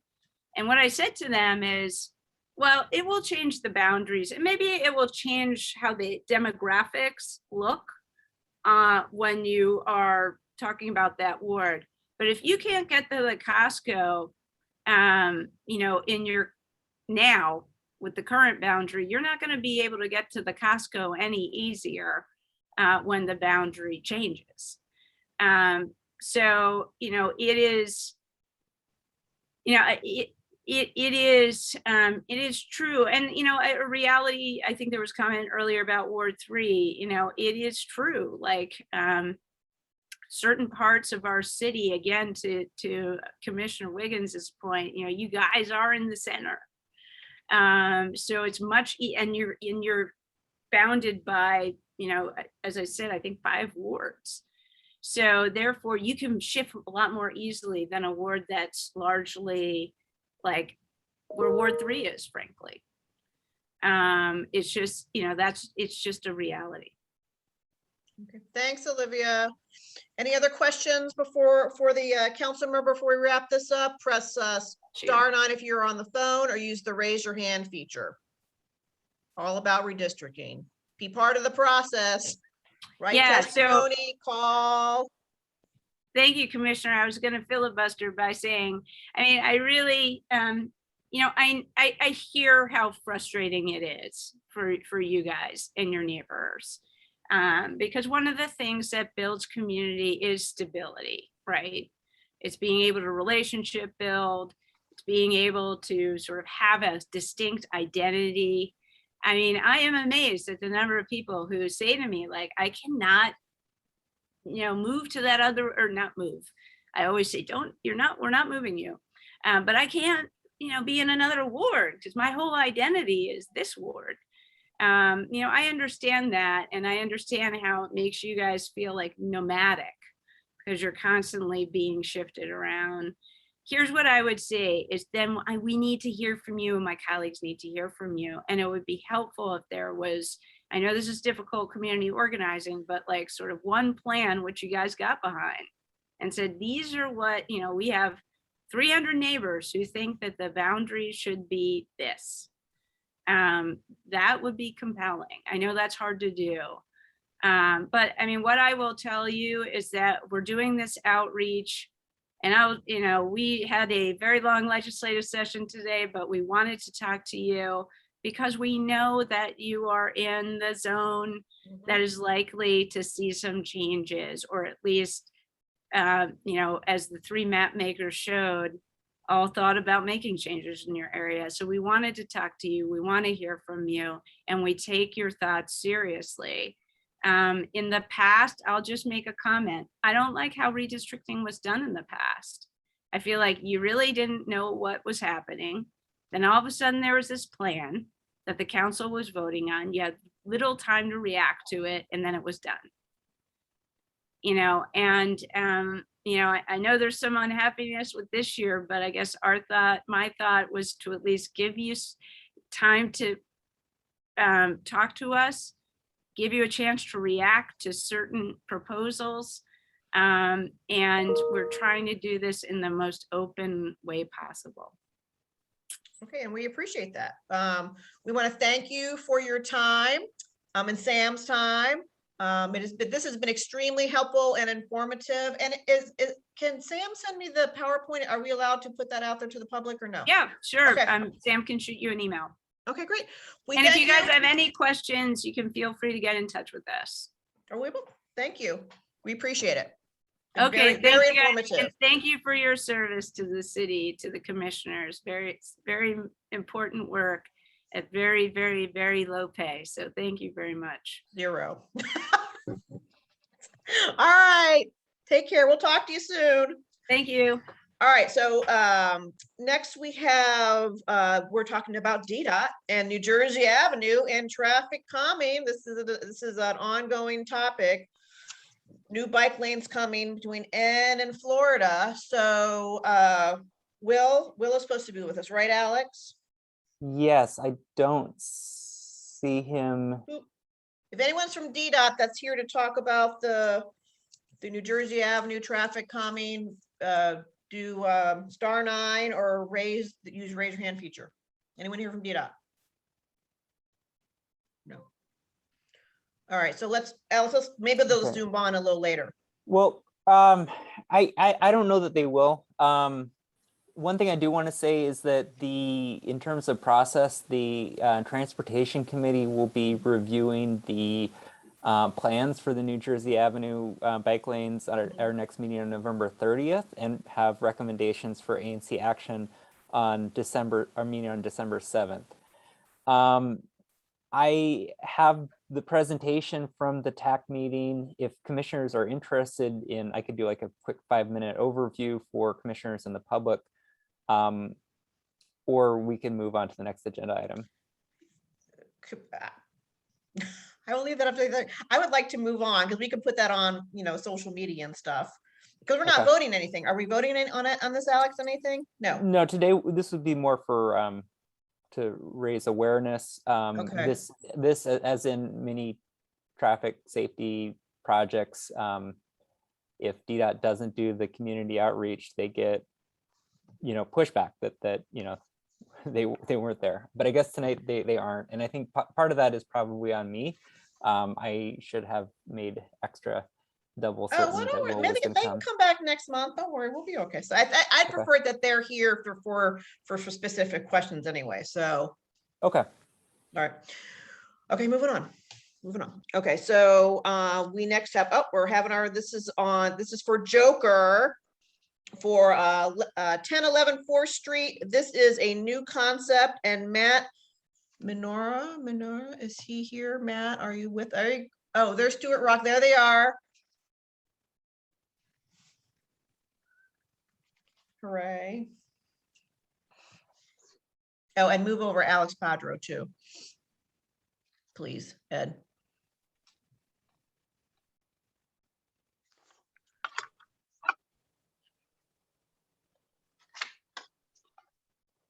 Matt, who's on the phone?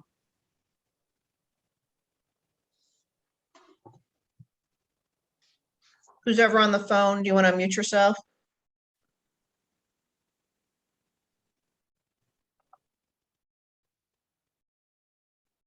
Hi, Stuart. Oh, there's Matt. Who's the 202-236 number? You want to unmute yourself? And Ed, if you want to move over, Matt.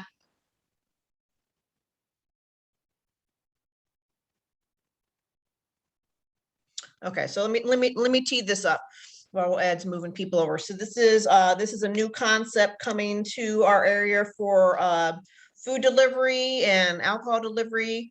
And Alex is on the line. It's very excited. It's Commissioner Rogers' area. It's going to all this good stuff.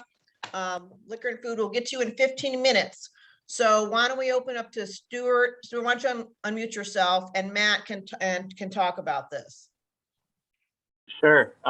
Thank you, everyone. Sorry, Stuart, I'll let you go ahead. Oh, no, go ahead. Thank you, everyone. This is my first one of these meetings. This has been very interesting. I'm going to join these in the future. This has been great. Joker, we do grocery, convenience, and alcohol, retail, and delivery. And we do it with no delivery fees, no service fees, no order minimums, prices at or below retail. And we've been in New York. It's been, if it's not in your hand in 15 minutes or less, it's free.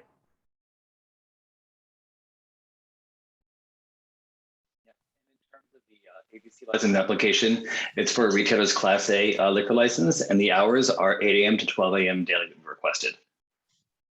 Okay, so if you could put out what we talked about on the phone call, what it's going to look for the constituency that they can go in there and buy, plus there's the delivery. Yes, correct. What can you describe that? Oh, sure. You can come in the store. There's a retail landing area. Have a normal retail experience. You order on a screen similar to like a new McDonald's with a big touchscreen display. We fill the order for you. Alternatively, if you want your order delivered, we deliver it within a designated delivery radius, a little bit less than a mile. and we bring the items to you. Okay.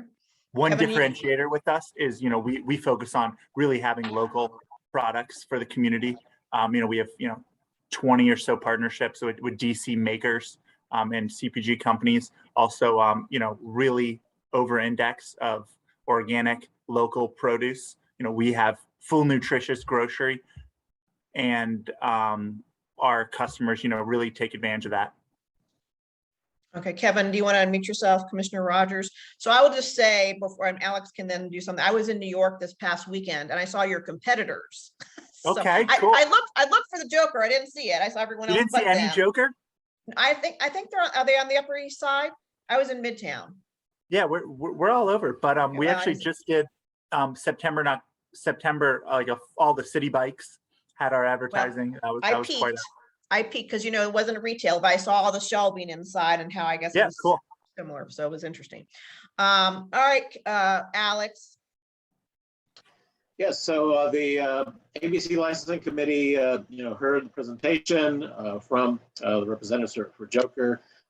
There were no concerns that were raised. The recommendation for the commission is support for the application, and also support for a stipulated license in the event that calendars make it difficult for them to be able to get for the ABC board when they're ready to open. Okay. Kevin, do you have anything to add or questions?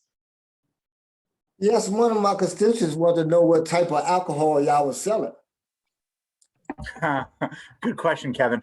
We sell like a little bit more limited selection than a traditional grocery store or liquor store, but we do sell beer, wine, liquor. Kevin, is there a specific alcohol in particular that your constituent wanted to know about? Well, they thought y'all were just going to be selling wine and beer. So if you selling alcohol, and you answered my question. Cool. Yeah. Okay. So no other questions, Kevin. Any questions from the commissioners concerning this new service that's coming to our area? I will be trying it out and hopefully it'll be delivered in 15 minutes. So. I do have a question for the, I'm just curious, what mode of transportation are your deliveries using? And also, how are you getting deliveries of product to your facility? There's a lot of just talk about climate change, and delivery services really adding a lot to congestion, to traffic violence, to CO2. How might you be a solution to those currently pressing issues?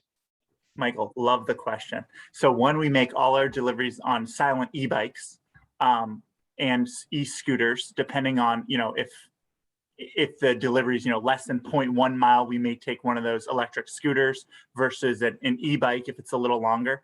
In terms of how we resupply the store, we view as our whole company is like really environmentally and sustainably conscious. Our whole mission is to reduce waste, whether it's replacing the weekly grocery order that people do currently, and then their week changes, and they end up meeting friends for dinner and leaving food that goes bad in their refrigerator. You can come home from work, turn on a pot of boiling water, order your fresh pasta and sides, and before the water's boiling, your order will be delivered in your hand. So we make all our deliveries on e-bikes. We do once a day, truck resupply of a store, which is pretty standard from normal retail. We also we have a central warehouse that we take all the deliveries to, so that we're only having to send one truck from the central warehouse to the location. We view that as, the most environmentally responsible way possible to run the business. Okay, great. Right, commissioners, any other questions before I open up to the public? Alex, did you have a question? No, okay. All right. Oh, I see Karen Gray has a question. Marcus will move you over. Hi, Karen. You go ahead and unmute yourself. Okay, I'm unmuted.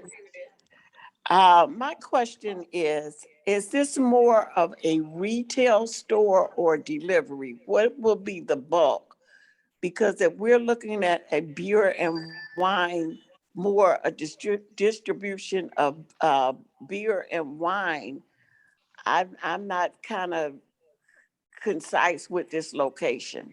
Yeah, the primary Especially with objective is the new retail. hotel being built, with the Holiday Inn Express opening. And we also have the grandparents program right here in the area. We have a grave concern about what type of retail store this is going to be. Is it going to draw attention to the beer and wine? Is this more delivery or is it more retail? Karen, our business is retail. We are retail facing, and it's primarily grocery. All our marketing focuses on grocery, all our advertising is on grocery, and our partners are all, grocery products. We also have, convenience items as well as, pet and household care. In addition to us having an assortment of alcohol items, we'd have, a couple hundred alcohol SKUs, not a couple thousand like a normal liquor or beer and wine store. The primary purpose of our business is for sure, retail, and we lead with grocery. Okay. Thank you. Thank you, Karen. Marcus will move you back. Any other questions for this new type of business coming to our, oh, there's Olivia. Hey, Olivia. All right, we will move, Marcus will move Olivia back over with us. She's going to be a regular. That's good. I'd like to know if there's been any consideration. Is that Olivia? That's Karen still, right? Karen? Oh, you gotta mute your phone. Are we both the same person again? Wait a minute. Okay, so Marcus, why don't you, if you can move Olivia over, and Marcus is having a problem. I can do it. Let me hold on, give Marcus a second. Hold on, let me do it. Okay, so hold on, let me 1 second. Hold on. 1 second.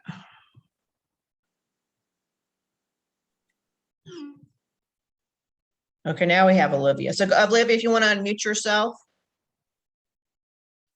Okay, now, I'm wondering if there's been any consideration given in hiring out of the neighborhood.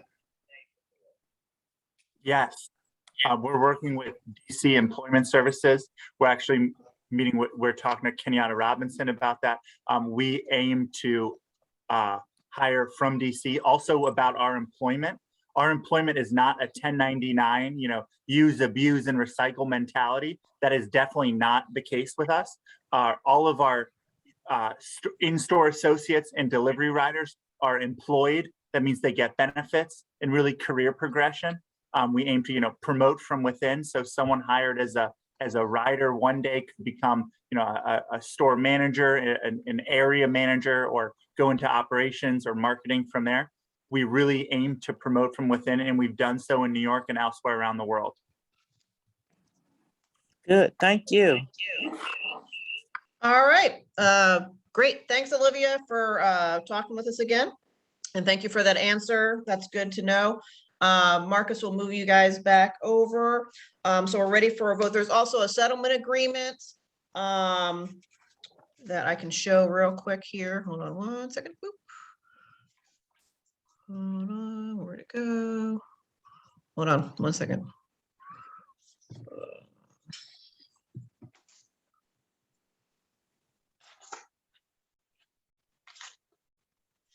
Nope. Let's see. Here it is. Okay. Okay, this is standard settlement agreement for this type of establishment. The key point being about the noise and about the trash. And we have talked to the establishment, Kevin and I, about their expectations. And even though this is not going to be on the settlement agreement, because we talked about the grandma building and all that down there, I don't want to see anyone run over scooter, bike, whatever, because it's going to be, I think this is going to be very popular, and we don't want mayhem on the sidewalk. Right, Stuart? of course, we're a no mayhem company other than the speed that, you know, we fulfill the orders. Okay, great. All right, Kevin. You want to go ahead and make the motion? I'll make the motion for the settlement agreement. Go ahead and make the motion for the other one, for the other main one. Okay. I motion that the ANC 6E support the Class A liquor store license and stimulated license for 1011 4th Street Northwest Jokers. And we communicate that to APRA. Okay, any questions about the motion, commissioners? Okay, do I have a second? Second. Okay, Alex seconds. All in favor? Aye. Aye. Denise is no longer among us. One extension. Okay, Frank abstains. Otherwise, everyone's an aye, correct? Yes, yes, okay. No Denise. Karen? Okay. Okay, second motion, I move that ANC 6E support the settlement agreement for or between Joker USA Corporation located at 1011 4th Street Northwest with ANC 6E. And we would communicate that to ABRA. Do I have a question about the motion? Nope. Do I have a second? Second. Okay, Kevin seconds. All in favor? Aye. Aye. One extension. Okay, Frank abstains. Motion passes. Thank you. Thanks, Matt and Stuart. Okay, great. Okay, Marcus will move Hope them. everyone has a great evening. All right, Marcus will move them out. Next, we have in Patrick's area, we have what's very exciting. Everyone's talking about Bar Taco. This is an area where there's going to be lots of tacos, Locación de Tacos in our city. So Marcus can move over Chris Cohen, and I'm not sure if Jennifer's on the phone. Yeah, there's Jennifer Farmer.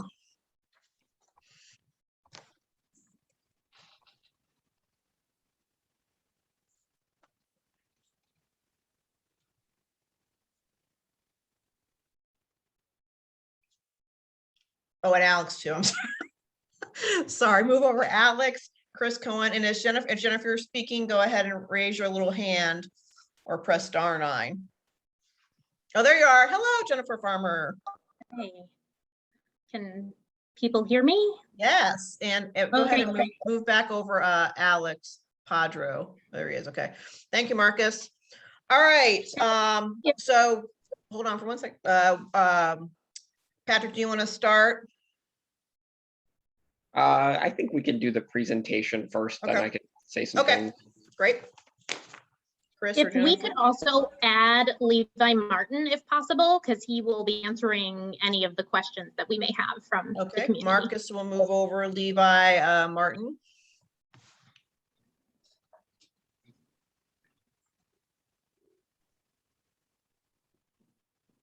Okay, great.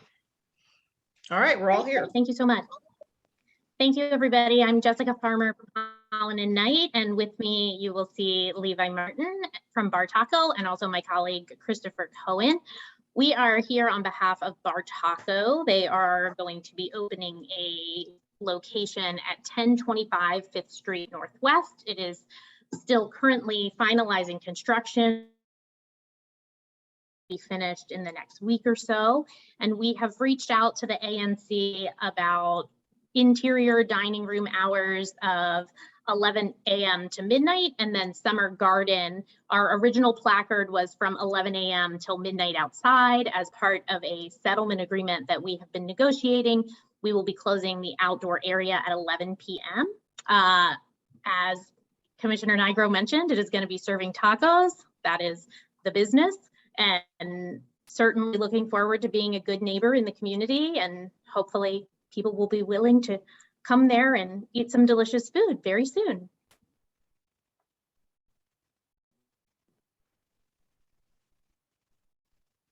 Did you all have a presentation that you wanted to provide, the same one that you did with the ABC committee? Yeah, if I can share my screen, I'll do that.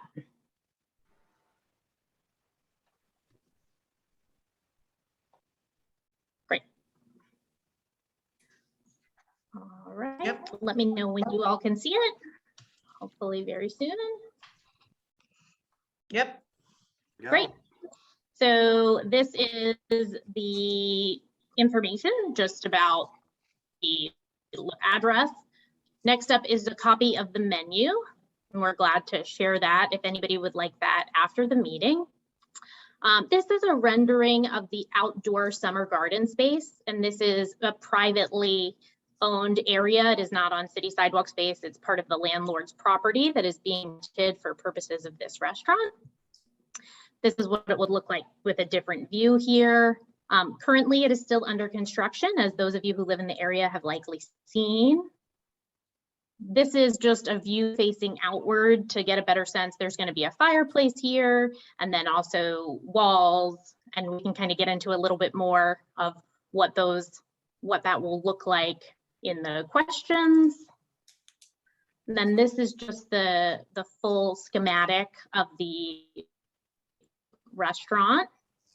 And then finally, the hours that we discussed, which is these interior dining hours, and then the settlement agreement closing time of 11 p.m. and that we will be seeking a stipulated license so that we can open hopefully sometime in mid to late November. And we're glad to answer any questions either from the commissioners or the community. Okay. All right, go ahead, Alex and Patrick. The committee was pleased that the applicant has reduced the hours for the summer garden in conformance with the norms that have been established for that single member district in the Mount Vernon Triangle. So the recommendation to the commission is for support of the application as well as a stipulated license with the settlement agreement being enacted. So I'll make a few comments here, and I appreciate the team and their responsiveness on the Bar Taco side. For my constituents who are listening in, essentially the key takeaway with the settlement and agreement is that it very closely mirrors the other settlement agreements that the ANC has with the other businesses on this block. Two things that are big concerns in this area, in my area, which is very sort of residential heavy with a lot of restaurants, is noise. It's always a concern. So this settlement agreement, for example, mirrors exactly almost the one that Delana has right across the street. There's a clause in there about noise emanating from the restaurant being prohibited in a residential premises. So these are this is a key way that we can ensure that the restaurant is like a great restaurant for the neighborhood and also works together well with the folks living right upstairs. That'll be the City Vista building. And then the closing time, as the representatives mentioned, will be consistent with the rest of the neighborhood norms outside closing time at no later than 11 p.m. So I support this this arrangement. I think the settlement agreement is a good way to go forward. And I've got no further questions for these folks. Okay, commissioners, any questions about the bar? Oh, Kevin, go ahead. You know, I was excited when they first started remodeling that old Bus Boys. Where's that? And I want to know what else is on the menu. It sounds like it's going to be a taco place, but I know it's more food than just tacos. Oh yeah, I'll take this one. So it's got a very Brazilian and Uruguayan flair to it. So we have rice bowls, duck burrito, soup salad, in addition to a variety of tacos, including rotating tacos. Right now we have a Brussels sprouts taco with a carrot puree, and $1 from every taco we sell, we're donating to kids. No kid goes hungry. So at least $50,000 we're donating. So we're super focused on the community. Couldn't be more excited to be in this area. And our menu, you're gonna love it, no doubt. It's my kids' bar none favorite place too. So great kids menu as well. So is the balcony that y'all have on the front end, right? You can eat outdoors. Yeah, you can eat outdoors, and the way it's designed is the roof is actually can close to help mitigate the sound. We're also going to have a lot of hanging plants. It's all natural plants outside, and it's constructed out of a natural wood that is very absorbent. It absorbs sound very well. In addition to us closing early per the settlement agreement. I think we've taken quite a few steps to mitigate that any risk. In addition, the space directly above us is going to be vacated. It's not going to be part of the restaurant. So it includes an additional buffer for sound. Okay. Plus, we're gonna have a really nice little fireplace pit out there too that you kind of see from the renderings. It's gonna be amazing. Yeah, I seen the fireplace. Yeah. Okay. Excellent. All right, any questions from the public? Press *9 if you're on the phone, or use the raise your hand feature. This is about Bar Taco. This is it's pretty significant in size. It used to be where the Busboys and Poet was at 5th and K Street. They have a large outdoor patio and pretty big indoor space and tacos. I just wanted to address one thing kind of proactively based on Mr. Eichler's prior question in with regards to environmental concerns. We are carbon neutral. We've made a tremendous investment across the globe in making sure that our carbon footprint is totally offset. This made quite a bit of news because we're very proactive in this regard. The investment we've made is essentially taking 2,400 vehicles a year off the road. We are going to be totally carbon neutral, not just this restaurant, across the country. Will this restaurant be a double decker or just one level? One level. Okay, any questions of the community before we wrap this up? *9 or use the raise your hand feature for Bar Taco. I have one question about the, I understand that the summer garden is a private space. Is that at the same level as the sidewalk, or is there a step down? There's a small step, but I believe it's just more like a slope more than a step, but it's essentially at the same level. Would there be any accessible entrances? How will that work? Yeah, it's all permitted, ADA compliant. Okay. All right, Patrick, why don't you go ahead and make the motion for their regular application, their stipulated license, and for the settlement agreement. I noticed you broke up the motion in two last time. Oh, that's just me. That's just me. One, I think I have. Well, You can do one. All That's right. fine. Let me know if this kind of meets the mark and I can change it up. Otherwise, I'll do. I move that ANC 6E support Bar Taco located at 1025 5th Street Northwest. Request for support for a Class C restaurant license with a stipulated license within the terms of the proposed ANC 6E settlement agreement, and communicate that support to ABRA. Okay, commissioners, any questions about the motion? Nope. All right, do I have a second? Okay. Denise seconds. Okay, Denise is back, Karen. All right, all in favor? Aye. Aye. Aye. Kevin? Aye. Frank? Aye. Aye, okay, okay, motion passes. All ayes. Thank you all. We appreciate it. We're looking forward to it. We are. Thank you all very Kevin, much. I got your first few tacos, Kevin. Oh, okay. When I come down the street, you'll know who I am. I got you. I got you. We'll pass my contact information. All right, guys. very good. Appreciate Thank everything you're you. doing. Bye-bye, Bar Taco. See you soon. All right, and so now we're back to Alex Lopez and a couple things for the Transportation Committee. Okay. First is a stop sign, right? Yeah. Okay. Yep. So I'm going to share my screen here. This is a notice of intent that DDOT issued to install stop signs, or actually convert the intersection of 5th and S Street Northwest in my single member district to four-way stop. Currently, there are stop signs on 5th Street, northbound and southbound, but no stop signs on S Street. This is something that ANC has requested for some time, and I'm actually really pleased to share that DDOT installed this stop sign today. So I do want to move a motion to support this NOI, just to kind of check that box, but the all-way stop is in place. Any questions?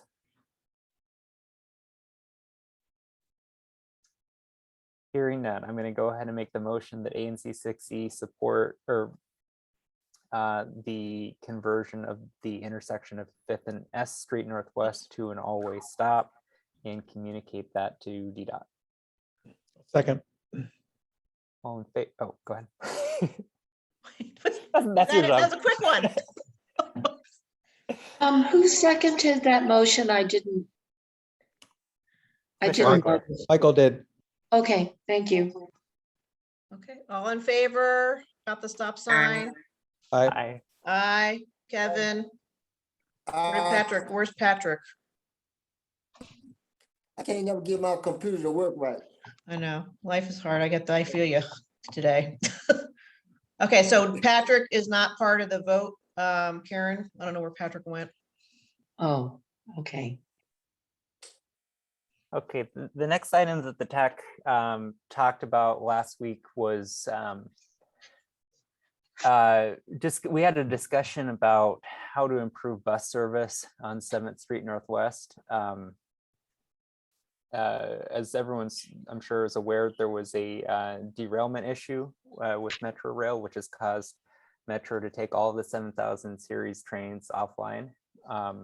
This means that our Metro system is currently operating with 30 to 40 minute headways and 6-car trains, resulting in delays and crowding on station platforms and in trains. And there's been economic reporting that says that the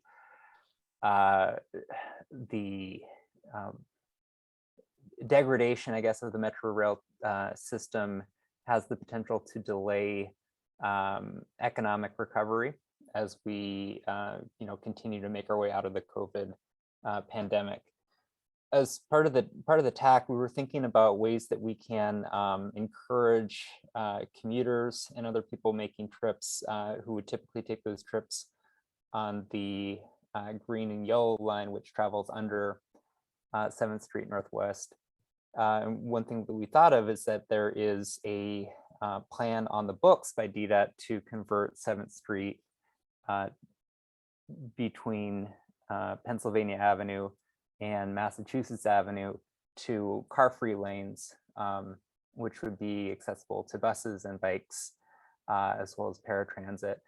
The idea of these car-free lanes was surfaced last summer. Actually, it might have been, I think it was April of 2020 as a notice of intent from DDOT. In October of 2020, I believe that they put the plan to implement the bus lane on hold, pending additional outreach with businesses. So it's been over a year since that plan is on hold.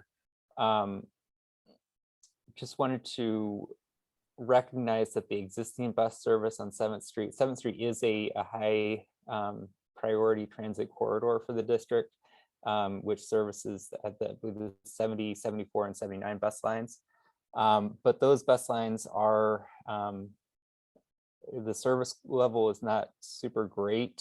The buses have, according to a 2019 study, 62% adherence to scheduled headways and 52% adherence to scheduled timetables, and have an average speed of 9.1 miles per hour through that corridor. So we can clearly do a lot better. 9.1 miles per hour is slower than those electric scooters go. So if you're a commuter trying to make your way downtown, you might be better served currently taking an electric scooter. So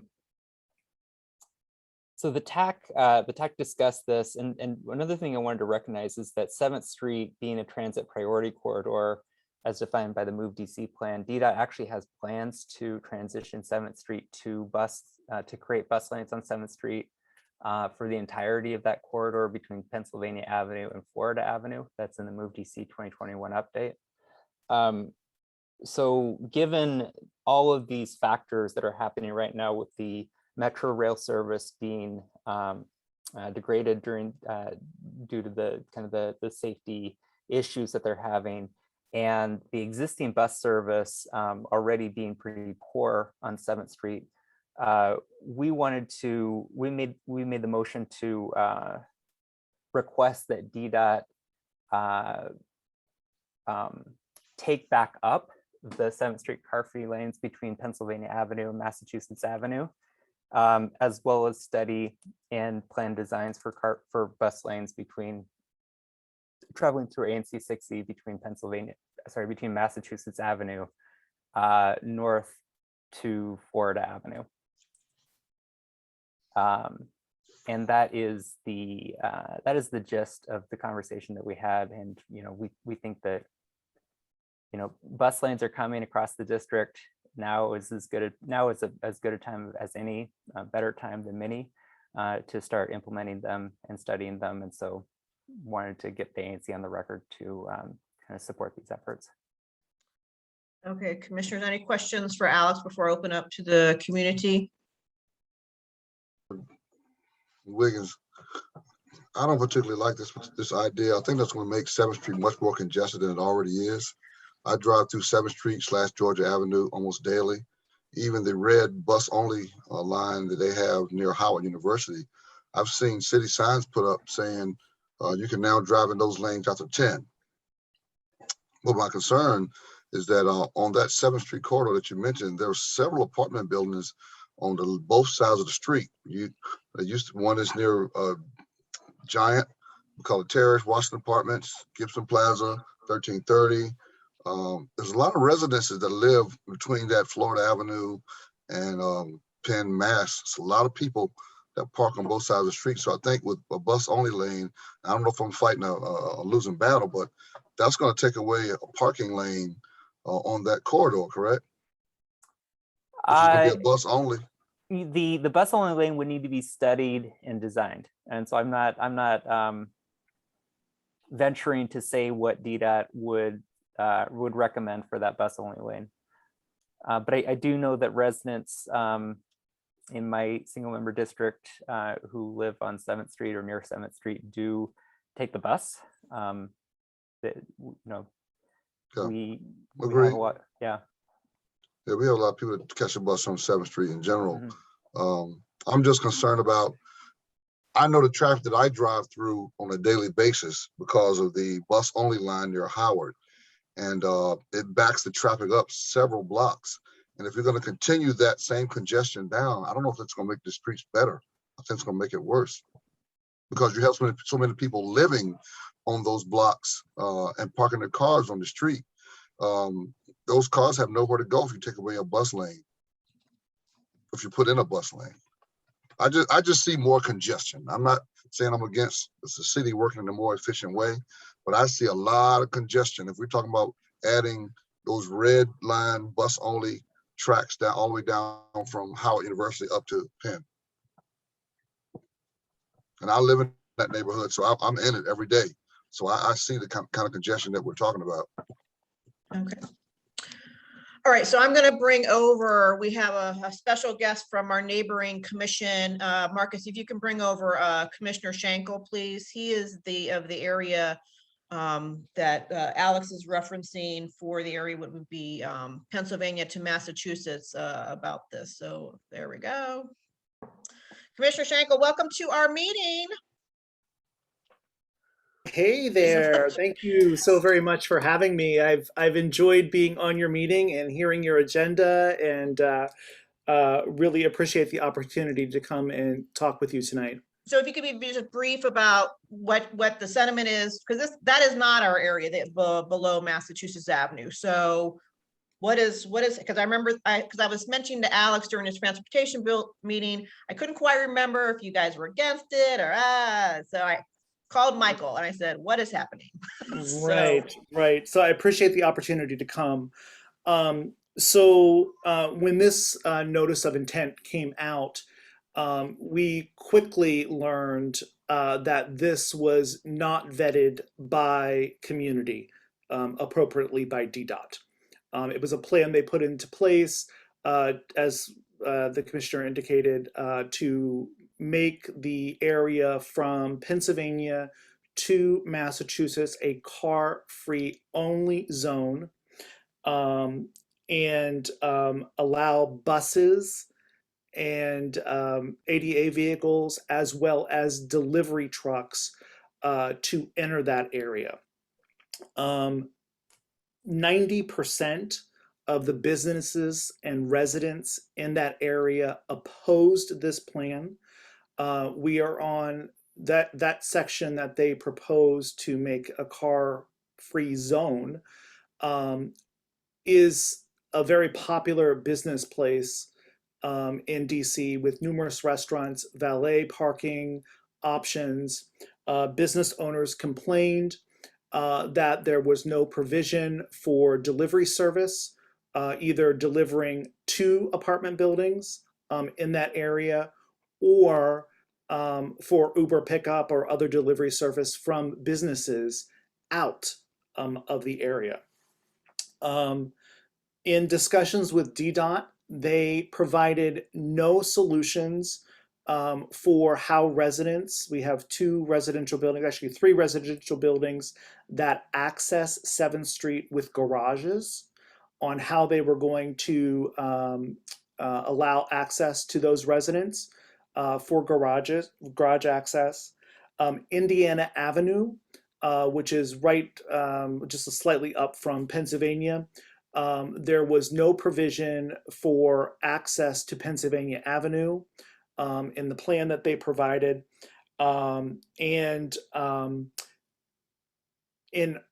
every pilot program, as I'm describing this as a DDOT pilot program on 7th Street, has failed miserably because DDOT doesn't follow through with their pilot programs.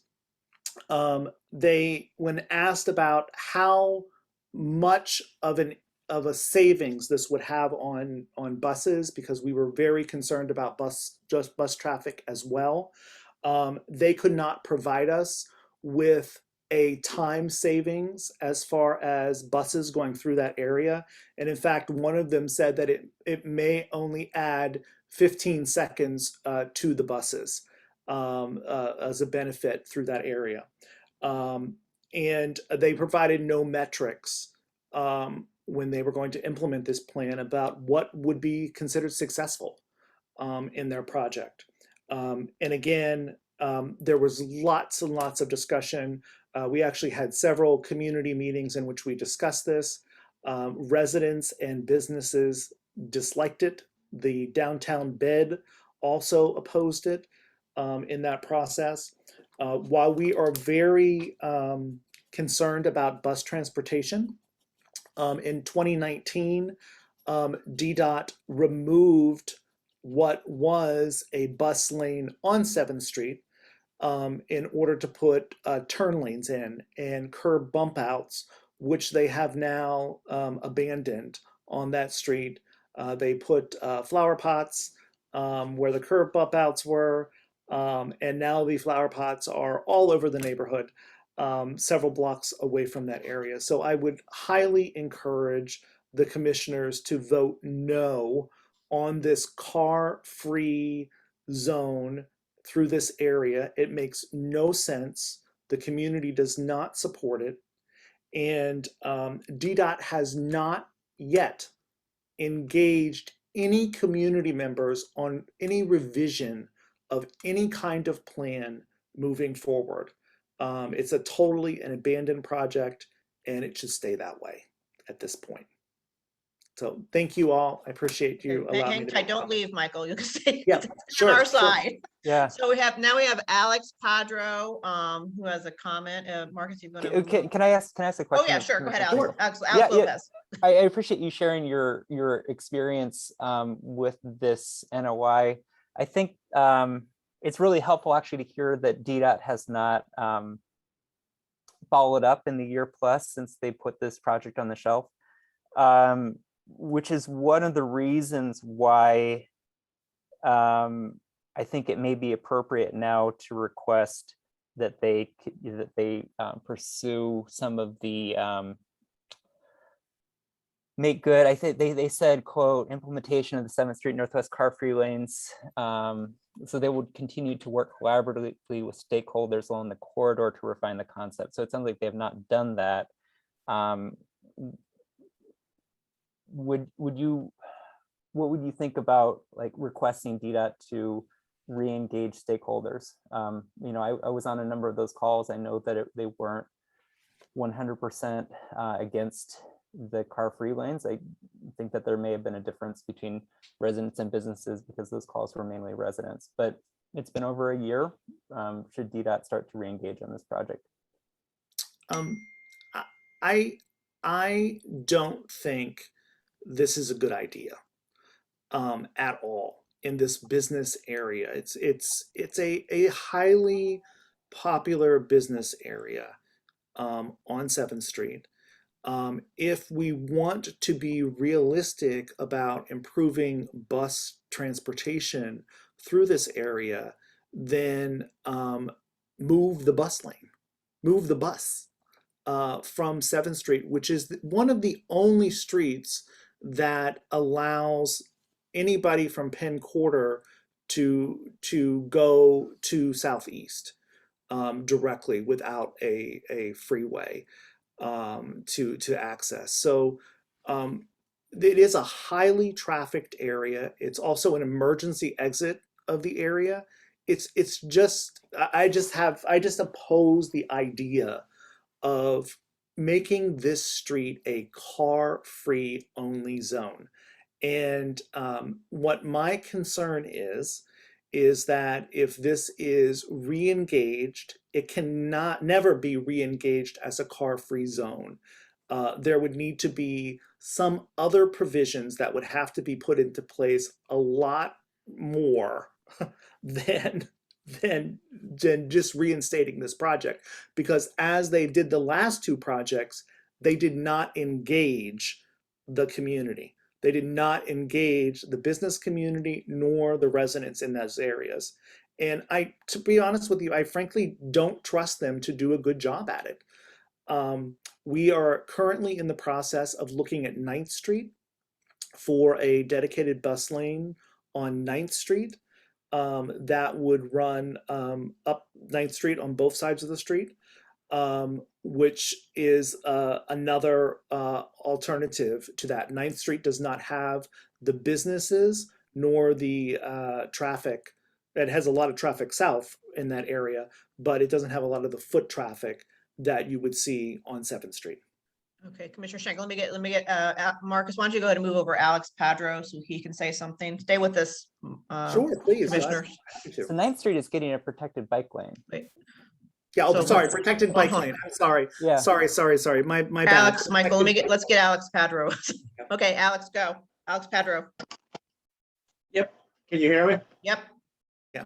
So if you think that the 9th Street cycle track experience was a debacle in the war, in comparison to trying to make 7th Street between Massachusetts Avenue and Florida Avenue car-free would make that experience look like a skirmish. You're inviting an all-out war. You're not only having to deal with the additional traffic burdens that are going to be generated by the cars that you're taking off of 9th Street as a result of the cycle track, because you're turning it into a one-way route going northbound, but you're also going to then make it more difficult or impossible, if it's truly going to be a car-free zone, to have alternative forms of transportation, which are heavily used by people that are going to all the restaurants, especially on 7th Street, all the Ubers, all the Lyfts, etc. You're gonna have those cars not be able to pick up and drop off customers from all the businesses on 7th Street. You're not going to allow the deliveries that need to be made by and for and to businesses all along 7th Street on that stretch. And you're going to exacerbate the already very bad traffic that exists on 7th Street in order to try to add, and then to remove parking. You're going to remove what the parking that all of these businesses rely on all along this stretch of 7th Street to be able to put bus lanes that are just going to exacerbate, the traffic situation on that street. No, you're asking for a total war. I completely, agree with my successor as ANC 2CO1, Commissioner Schenkel, in characterizing this as being disastrous for businesses. Okay. So I can just tell you that, Shaw Main Streets and any of the civic associations of the area would certainly, be working to defeat such a proposal, because, as I said, you're already, striking a death knell to many Alex, we got it. We got it. We got it. the Main Alex, we Street got cycle you. track to do it on 7th Street too. You're Alex. looking to reverse, what we have accomplished in the past 20 years by bringing over 400 independent businesses to this neighborhood in one fell swoop, by adding a carless 7th Street to a 9th Street that is being decimated by the cycle track. Alex, okay, we got it. Thank you. Thank you. Thank you. Thank you. Go ahead and Marcus, move Alex Patter back over. Yeah, I just want to respond.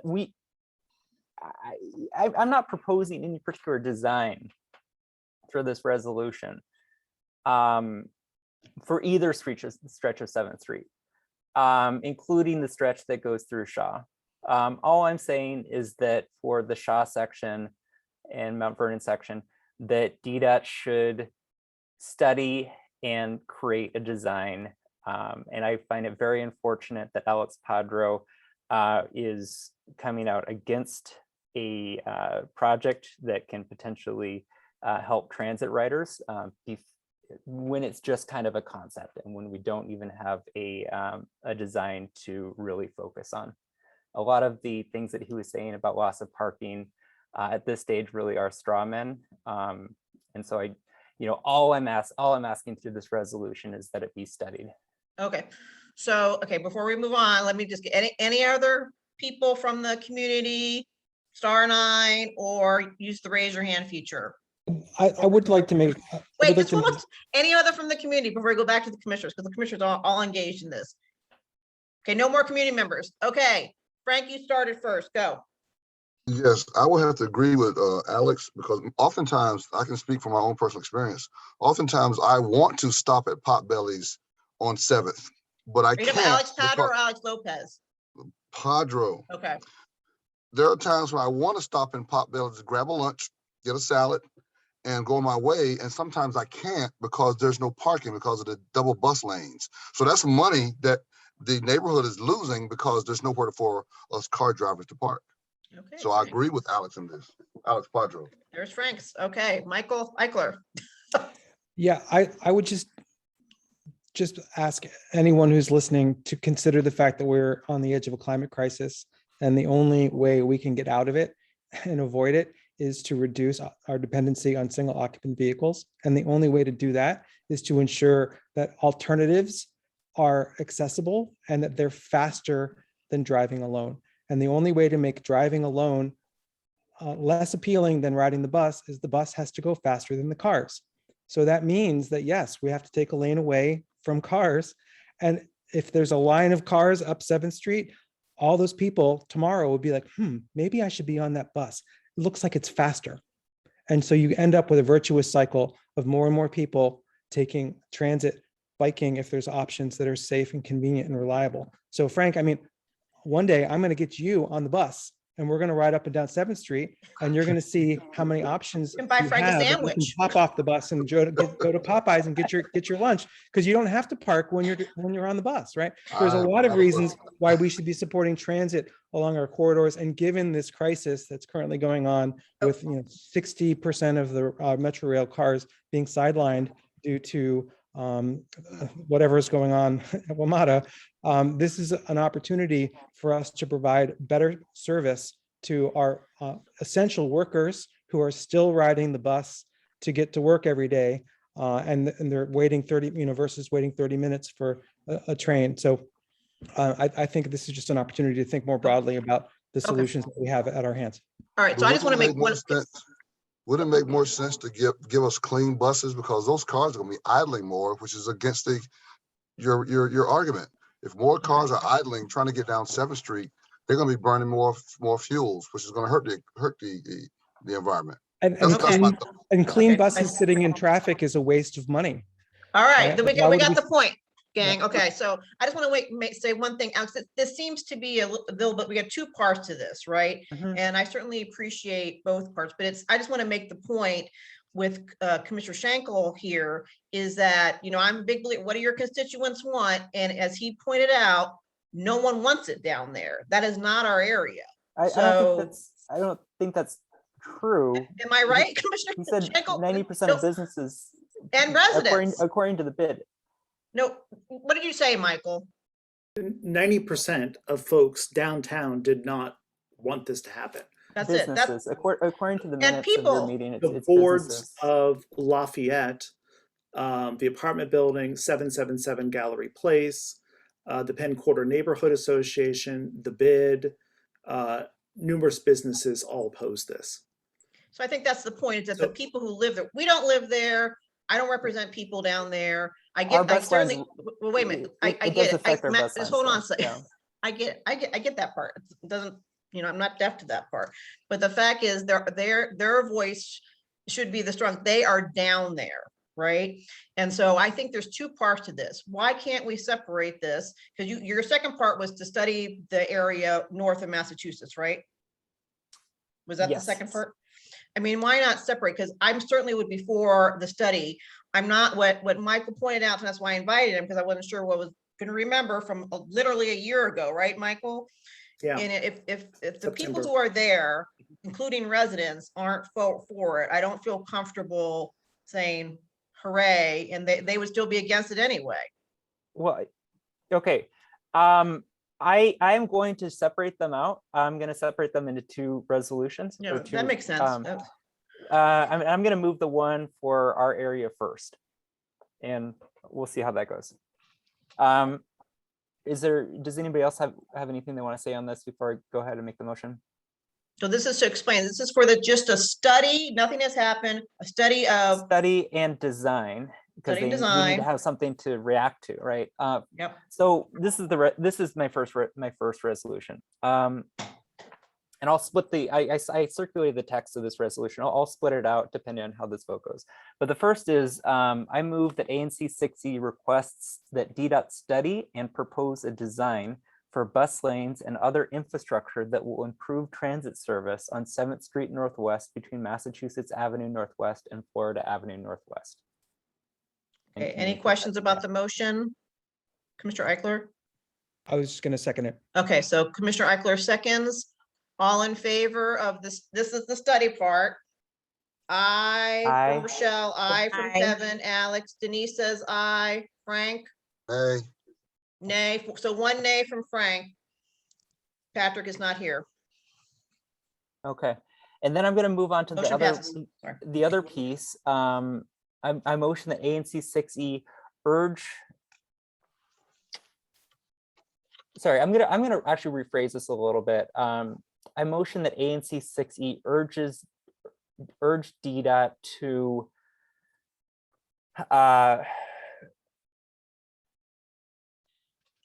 trying to get the word right. It's like something like reopen to re-engage around the implementation of the 7th Street Northwest car-free lanes between Pennsylvania Avenue Northwest and Massachusetts Avenue Northwest. Some re-engage here is not to support the plans as they existed in NOI that was published in April 2020, but consideration of where we are and that DDOT has not been engaged with the community in over a year since this project was put on pause. That's kind of where I'm coming from with this second resolution. Okay, so I do have a question. Well, that's on. So Commissioner Schenkel, were you ever going to re-engage DDOT or restart this back up? Yes or no? No, we're not starting it back up. We're not engaging in this discussion with them. If they wish to approach the community in an appropriate manner to engage around this conversation, then then we would consider we would consider this process. But the fact that they have tried repeatedly. So your answer is no. My answer is no. Okay, My very answer good. is no. Okay, any other questions about Alex Lopez's motion? Commissioners? I would just say, I would like to see what it says before I actually vote on it. Is there a way that we could just put this off till next year or next month? Can we postpone it, Alex Lopez? You want to see what the motion says? I could restate it. Do you want to table the whole thing, Commissioner Eichler? I just think, considering what we heard a lot of feedback from our neighbors to the south about this, and we may want to be sort of delicate in how we frame it, and to ensure that we are requesting community input and a transit priority plan that works for the residents and businesses.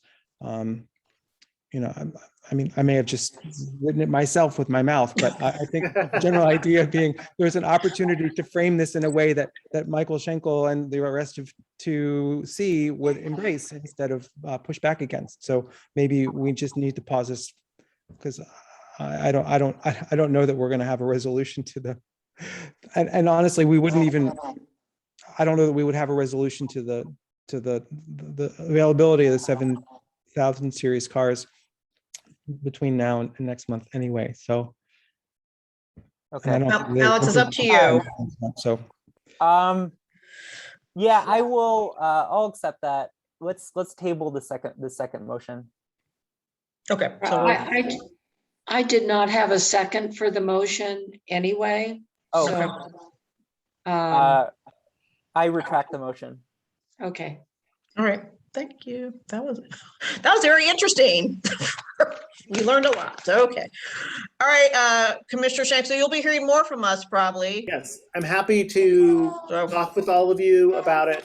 Tell my experience, share constituent concerns. Thank you all so much for allowing me to be here tonight. Appreciate it. Okay, Marcus, thank you. Talk to you. Marcus will move you back over. Okay, now. Okay, back to Alex Lopez. So this is about the Wiltberger, very exciting, the East Alley Designation Act. Good stuff. Okay. So I think this is maybe the last thing on the agenda before we get to the administrative part, but very excited to say that the DC Council Committee of the Whole will hold a hearing tomorrow to consider the Wiltberger East Alleys Designation Act of 2021. And I wish that John Shaw was here, but he couldn't make it tonight. John has been kind of instrumental in efforts to provide ceremonial designations or names for the alleys. So these are kind of the secondary name, not the official name, but the secondary name for the alleys in the area around Wiltberger. And so John Shaw has been successful, and I think that former Commissioner Alex Padra was a big help for this with renaming Wiltberger ceremonially as Cecilia's Way. This act extends upon that momentum to recognize 3 other significant businesses or entities that have influenced Wiltberger Street and the alleys east of it in different ways over its history. And so I'm just going to go really briefly through what these 3 entities are. The first is Holz Bearline Bakery, which was a wholesale. They had Michael Holz Bearline was a Bavarian immigrant who founded this bakery in Wiltberger Street. They produced breads and cakes under the trade names Famous and Bambi Breads, and distributed them to groceries all over the District of Columbia. They were famous for mechanizing their production facilities, and at one point employed a union workforce that included 30 employees and had 30 delivery trucks. So Holz Bearline Bakery was down on Wiltberger. Their production facility was between 1850 and 1827, Wiltberger, and existed between the years 1900 and 1953. The Holz Bearline Bakery was placed on the DC Inventory of Historic Sites, and Okay, so the second is the All Sports Club. So this was a restaurant, bar, and jazz club that was founded in 1940 by Black broadcaster and radio pioneer Hal Jackson, who was the first Black radio DJ sportscaster covering the Homestead Grays, who were the Negro League baseball team, and the Howard University. And so this All Sports Club operated in Wiltberger Street, changed ownership to Joe and May Hurd around 1950. And it was a great place for Black athletes and celebrities to gather. And it was also known as a kind of very hip after hours jazz club where they would have jam sessions from a lot of the musicians that had also played at the Howard Theater. Third place is the Wiltberger Clubhouse. And so this is more in the kind of 1970s through early 2000s era. The Clubhouse was a social club that was composed of residents kind of that grew up together in the area. They're well known for fielding sports teams, sponsoring picnics, cabarets, block parties, and dances. At a number of their dances were actually DJ'd by a young Chuck Brown. And the Wiltberger Clubhouse was featured in a Washington City paper kind of feature story that talked about the clubhouse and all of their kind of social and civic activities throughout the decades. And it was kind of a point of a social hub for the neighborhood and for Wiltberger community neighbors amidst a neighborhood that was consistently kind of changing throughout those decades. So I have proposed a testimony, or actually in the form of a resolution that I circulated with this commission. So, wait a minute, I'm a little confused, Alex, just before you speak. So you can just go and testify. Are you going to testify tomorrow? I am going to testify, but in Okay. order for the testimony to carry the great weight of Advisory Neighborhood Commission 6E, it needs to be adopted by this commission. Okay, not that I have official confirmation, but it's in your single member district, so you can just, we've already weighed in support. We have, we haven't provided testimony. So But that's you. You can go ahead. You go. That is your deal. It's your single member district. It's not. If I'm testifying, It's not your single member if I'm district. testifying without the support of the ANC, I'm testifying as an individual. As an individual commissioner, I carry no great weight. So, but why don't if my role as chair, I can say you are testifying on behalf of the commission. That's fine. Well, the commission needs to adopt this resolution and submit it. What's the resolution? I don't understand, because we've already supported this. I circulated the resolution on Sunday. But isn't this the same as previously, right? No. I guess I'm a little confused on what the difference is. This is more extensive. It provides more historical context to support the symbolic designations. Okay, so this is so I mean, that's fine. It's fine, but I guess when I've testified in the past for somewhere, it just, as if you just go and we never did any. If you just go and you testify as an individual commissioner, you don't carry any great weight. The committee doesn't. Okay, so it's okay. It's all right. It's all right. It's all right. It's all right. Because I feel certain that this will be fine, because it's such a wonderful thing. So I don't think we have to worry about, but I get it. I think it's great. And John Shaw really did all the work. Okay, so let's go ahead and make a motion, and then go ahead. So I'm going to make the motion. I motion that ANC 6E supports the Wiltberger East Alleys Designation Act of 2021 and requests a favorable determination on this bill from the DC Council Committee of the Whole. And further, that the ANC submit this resolution to the Council of the Whole for its hearing that takes place tomorrow, November 3rd. Okay, any questions? Any questions? All right, second. Okay, all in favor? Aye. Aye. Denise, Kevin, unmute yourself, Kevin. Aye. Okay, all right, motion passes. Thank you. So Alex, you're gonna go talk tomorrow. Great. Yes. Can I get a signed copy? Yeah, that's fine. And then I will Okay. then submit, yeah, so fine. No big Thank deal. you. Okay. Okay, hooray. All right, Frank, you're up. Oh, no, we do the minutes first. We do the minutes. Okay, any questions about the minutes? Commissioner Eichler put it on our team site. No other questions? Okay. I move that ANC 6E approve the minutes from October 5th, 2021. Second. Okay, all in favor? Aye. Aye. Aye, Denise? Aye. Aye, okay, great, thank you. Okay, Frank, go. All righty, we have now officially entered into FY22, part of the first quarter. We began our new fiscal year with $49,720.78 in the bank. The Office of ANC have given us our allotments for the year. And this past month of October, they deposited $8,899.60 to our account. We had 2 checks that were canceled. Check for $300 for $250 for Karen and $5301 for Rochelle. Our bank statement agrees with our checking ledger account that the Office of ANC reviews when I make postings in it. As far as the treasury report, that coincides with the bank statement that I pulled from Wells Fargo with a beginning balance of $49,720.78, ending balance of $58,000.09, with only 2 checks being presented to Karen and Rochelle with the allotment.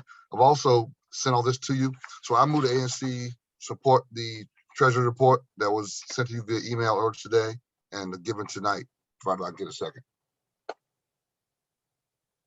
Second. All in favor? Aye. Sorry, Rochelle. Oops, wait, sorry, me. Yes, I. Denise, Kevin, okay. All right.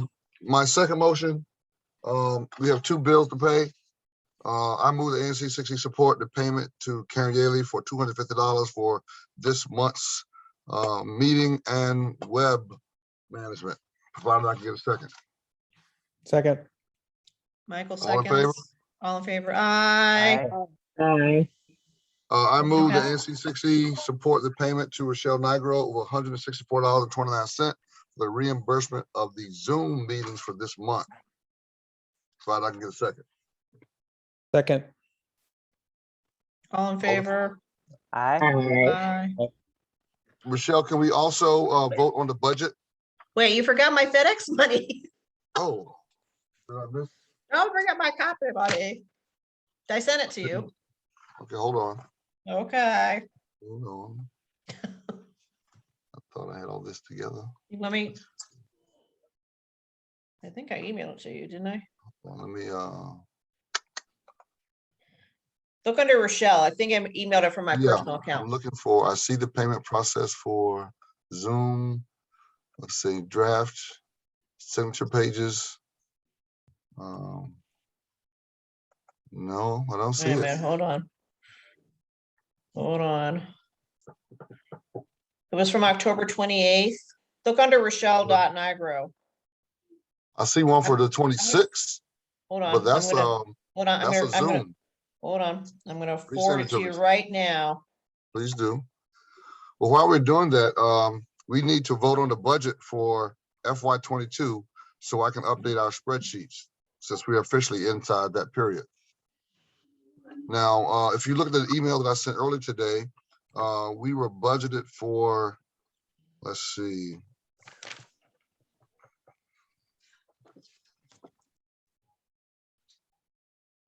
$33,800. And we didn't spend all of that because some of the grants got rejected by Office of ANC. So we only spent $11,396.35. I propose that we set the budget the same as we did last year, unless we have some discussion that we need to have as far as the items 1 through 9, which is personnel is number 1, direct office costs at $500, communication at $5,000. We spent $4,800 this year on communication.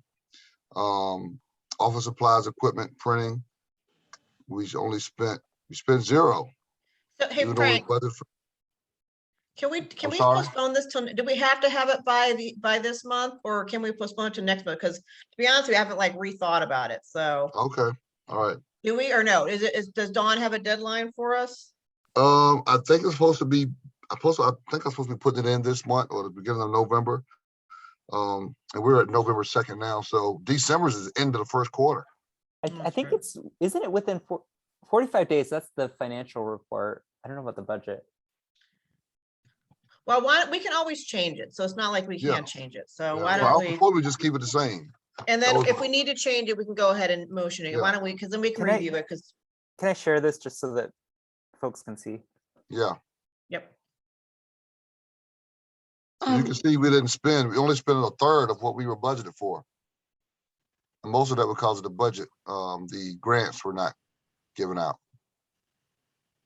So We only why, spent 6,000 out of the 25,000 for grants.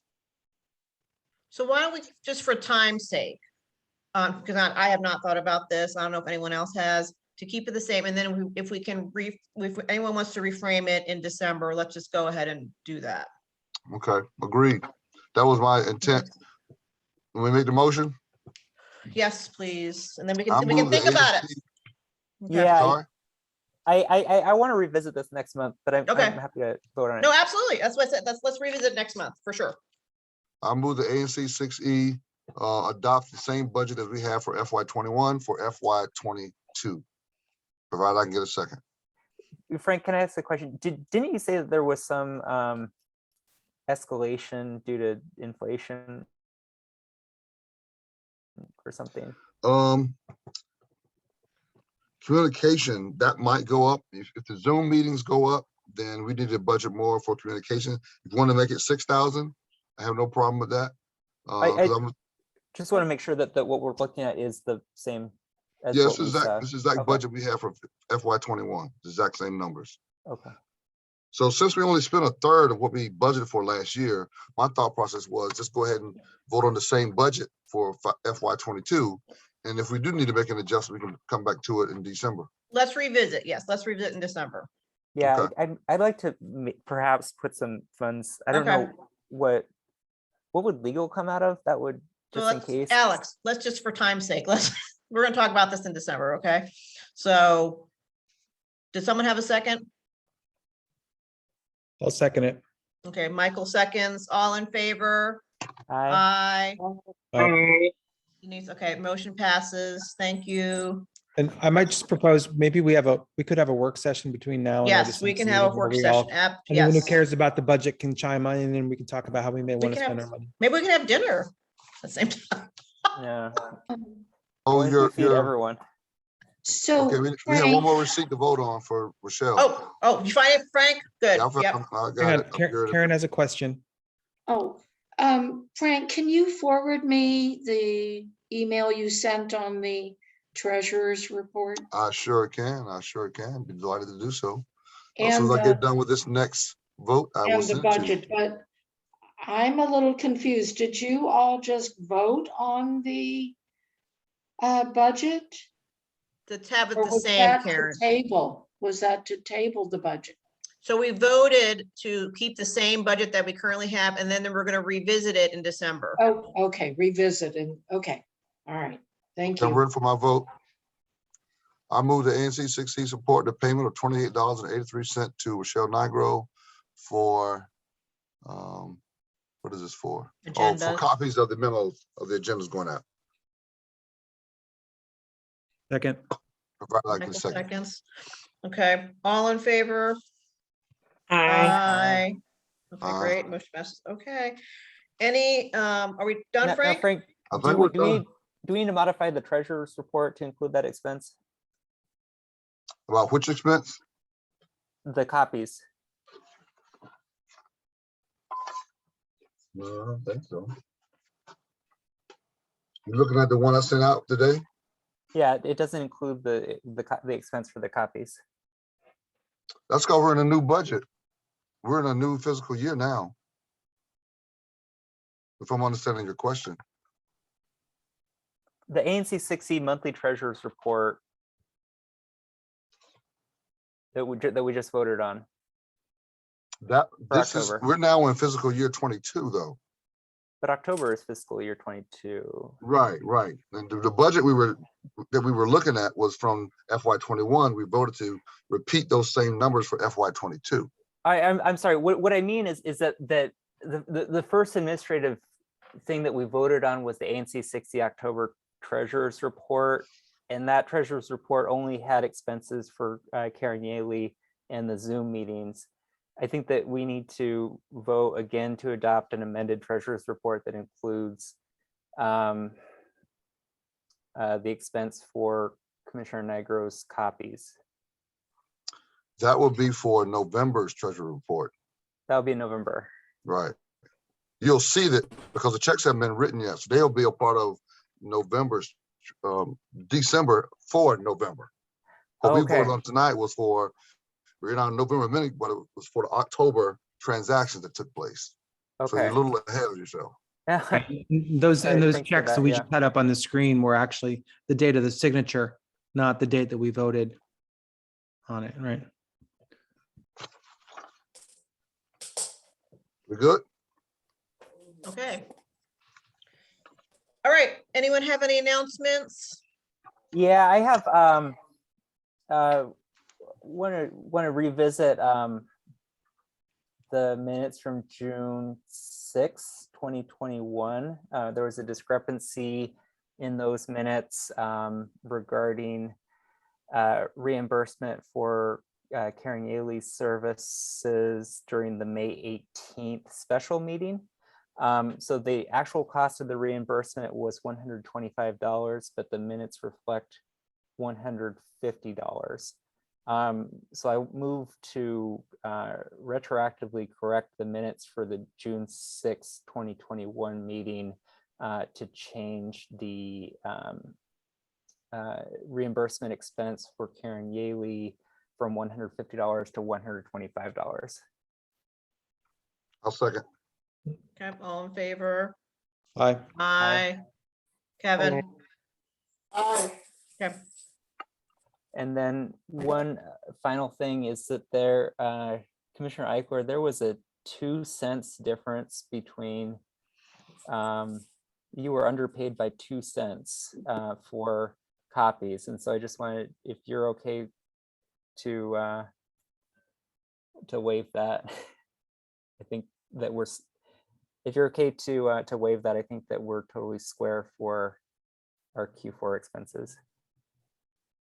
I'm happy to waive that. Okay. All right. Okay, anything else? Any community announcements for the people Happy that are left? Thanksgiving. Oh, that's right. Happy Thanksgiving. right. Start of the Happy holiday. Halloween. Whatever holiday you celebrate, this is the season to start celebrating it. Happy Rest of Diwali. us for the rest of us. Oh. Yeah. All right, any other comments? Okay, our next meeting will be this Tuesday, December 7th. I move that ANC 60, we adjourn this meeting. Do I have a second? Second. Okay, all in favor? Aye. Aye. Okay, everyone, thank you for attending. Bye. Who's left? And Night. ciao, ciao. Have a very happy November. Enjoy, Take be care, guys. safe. Be safe. Be safe. Bye. Bye-bye.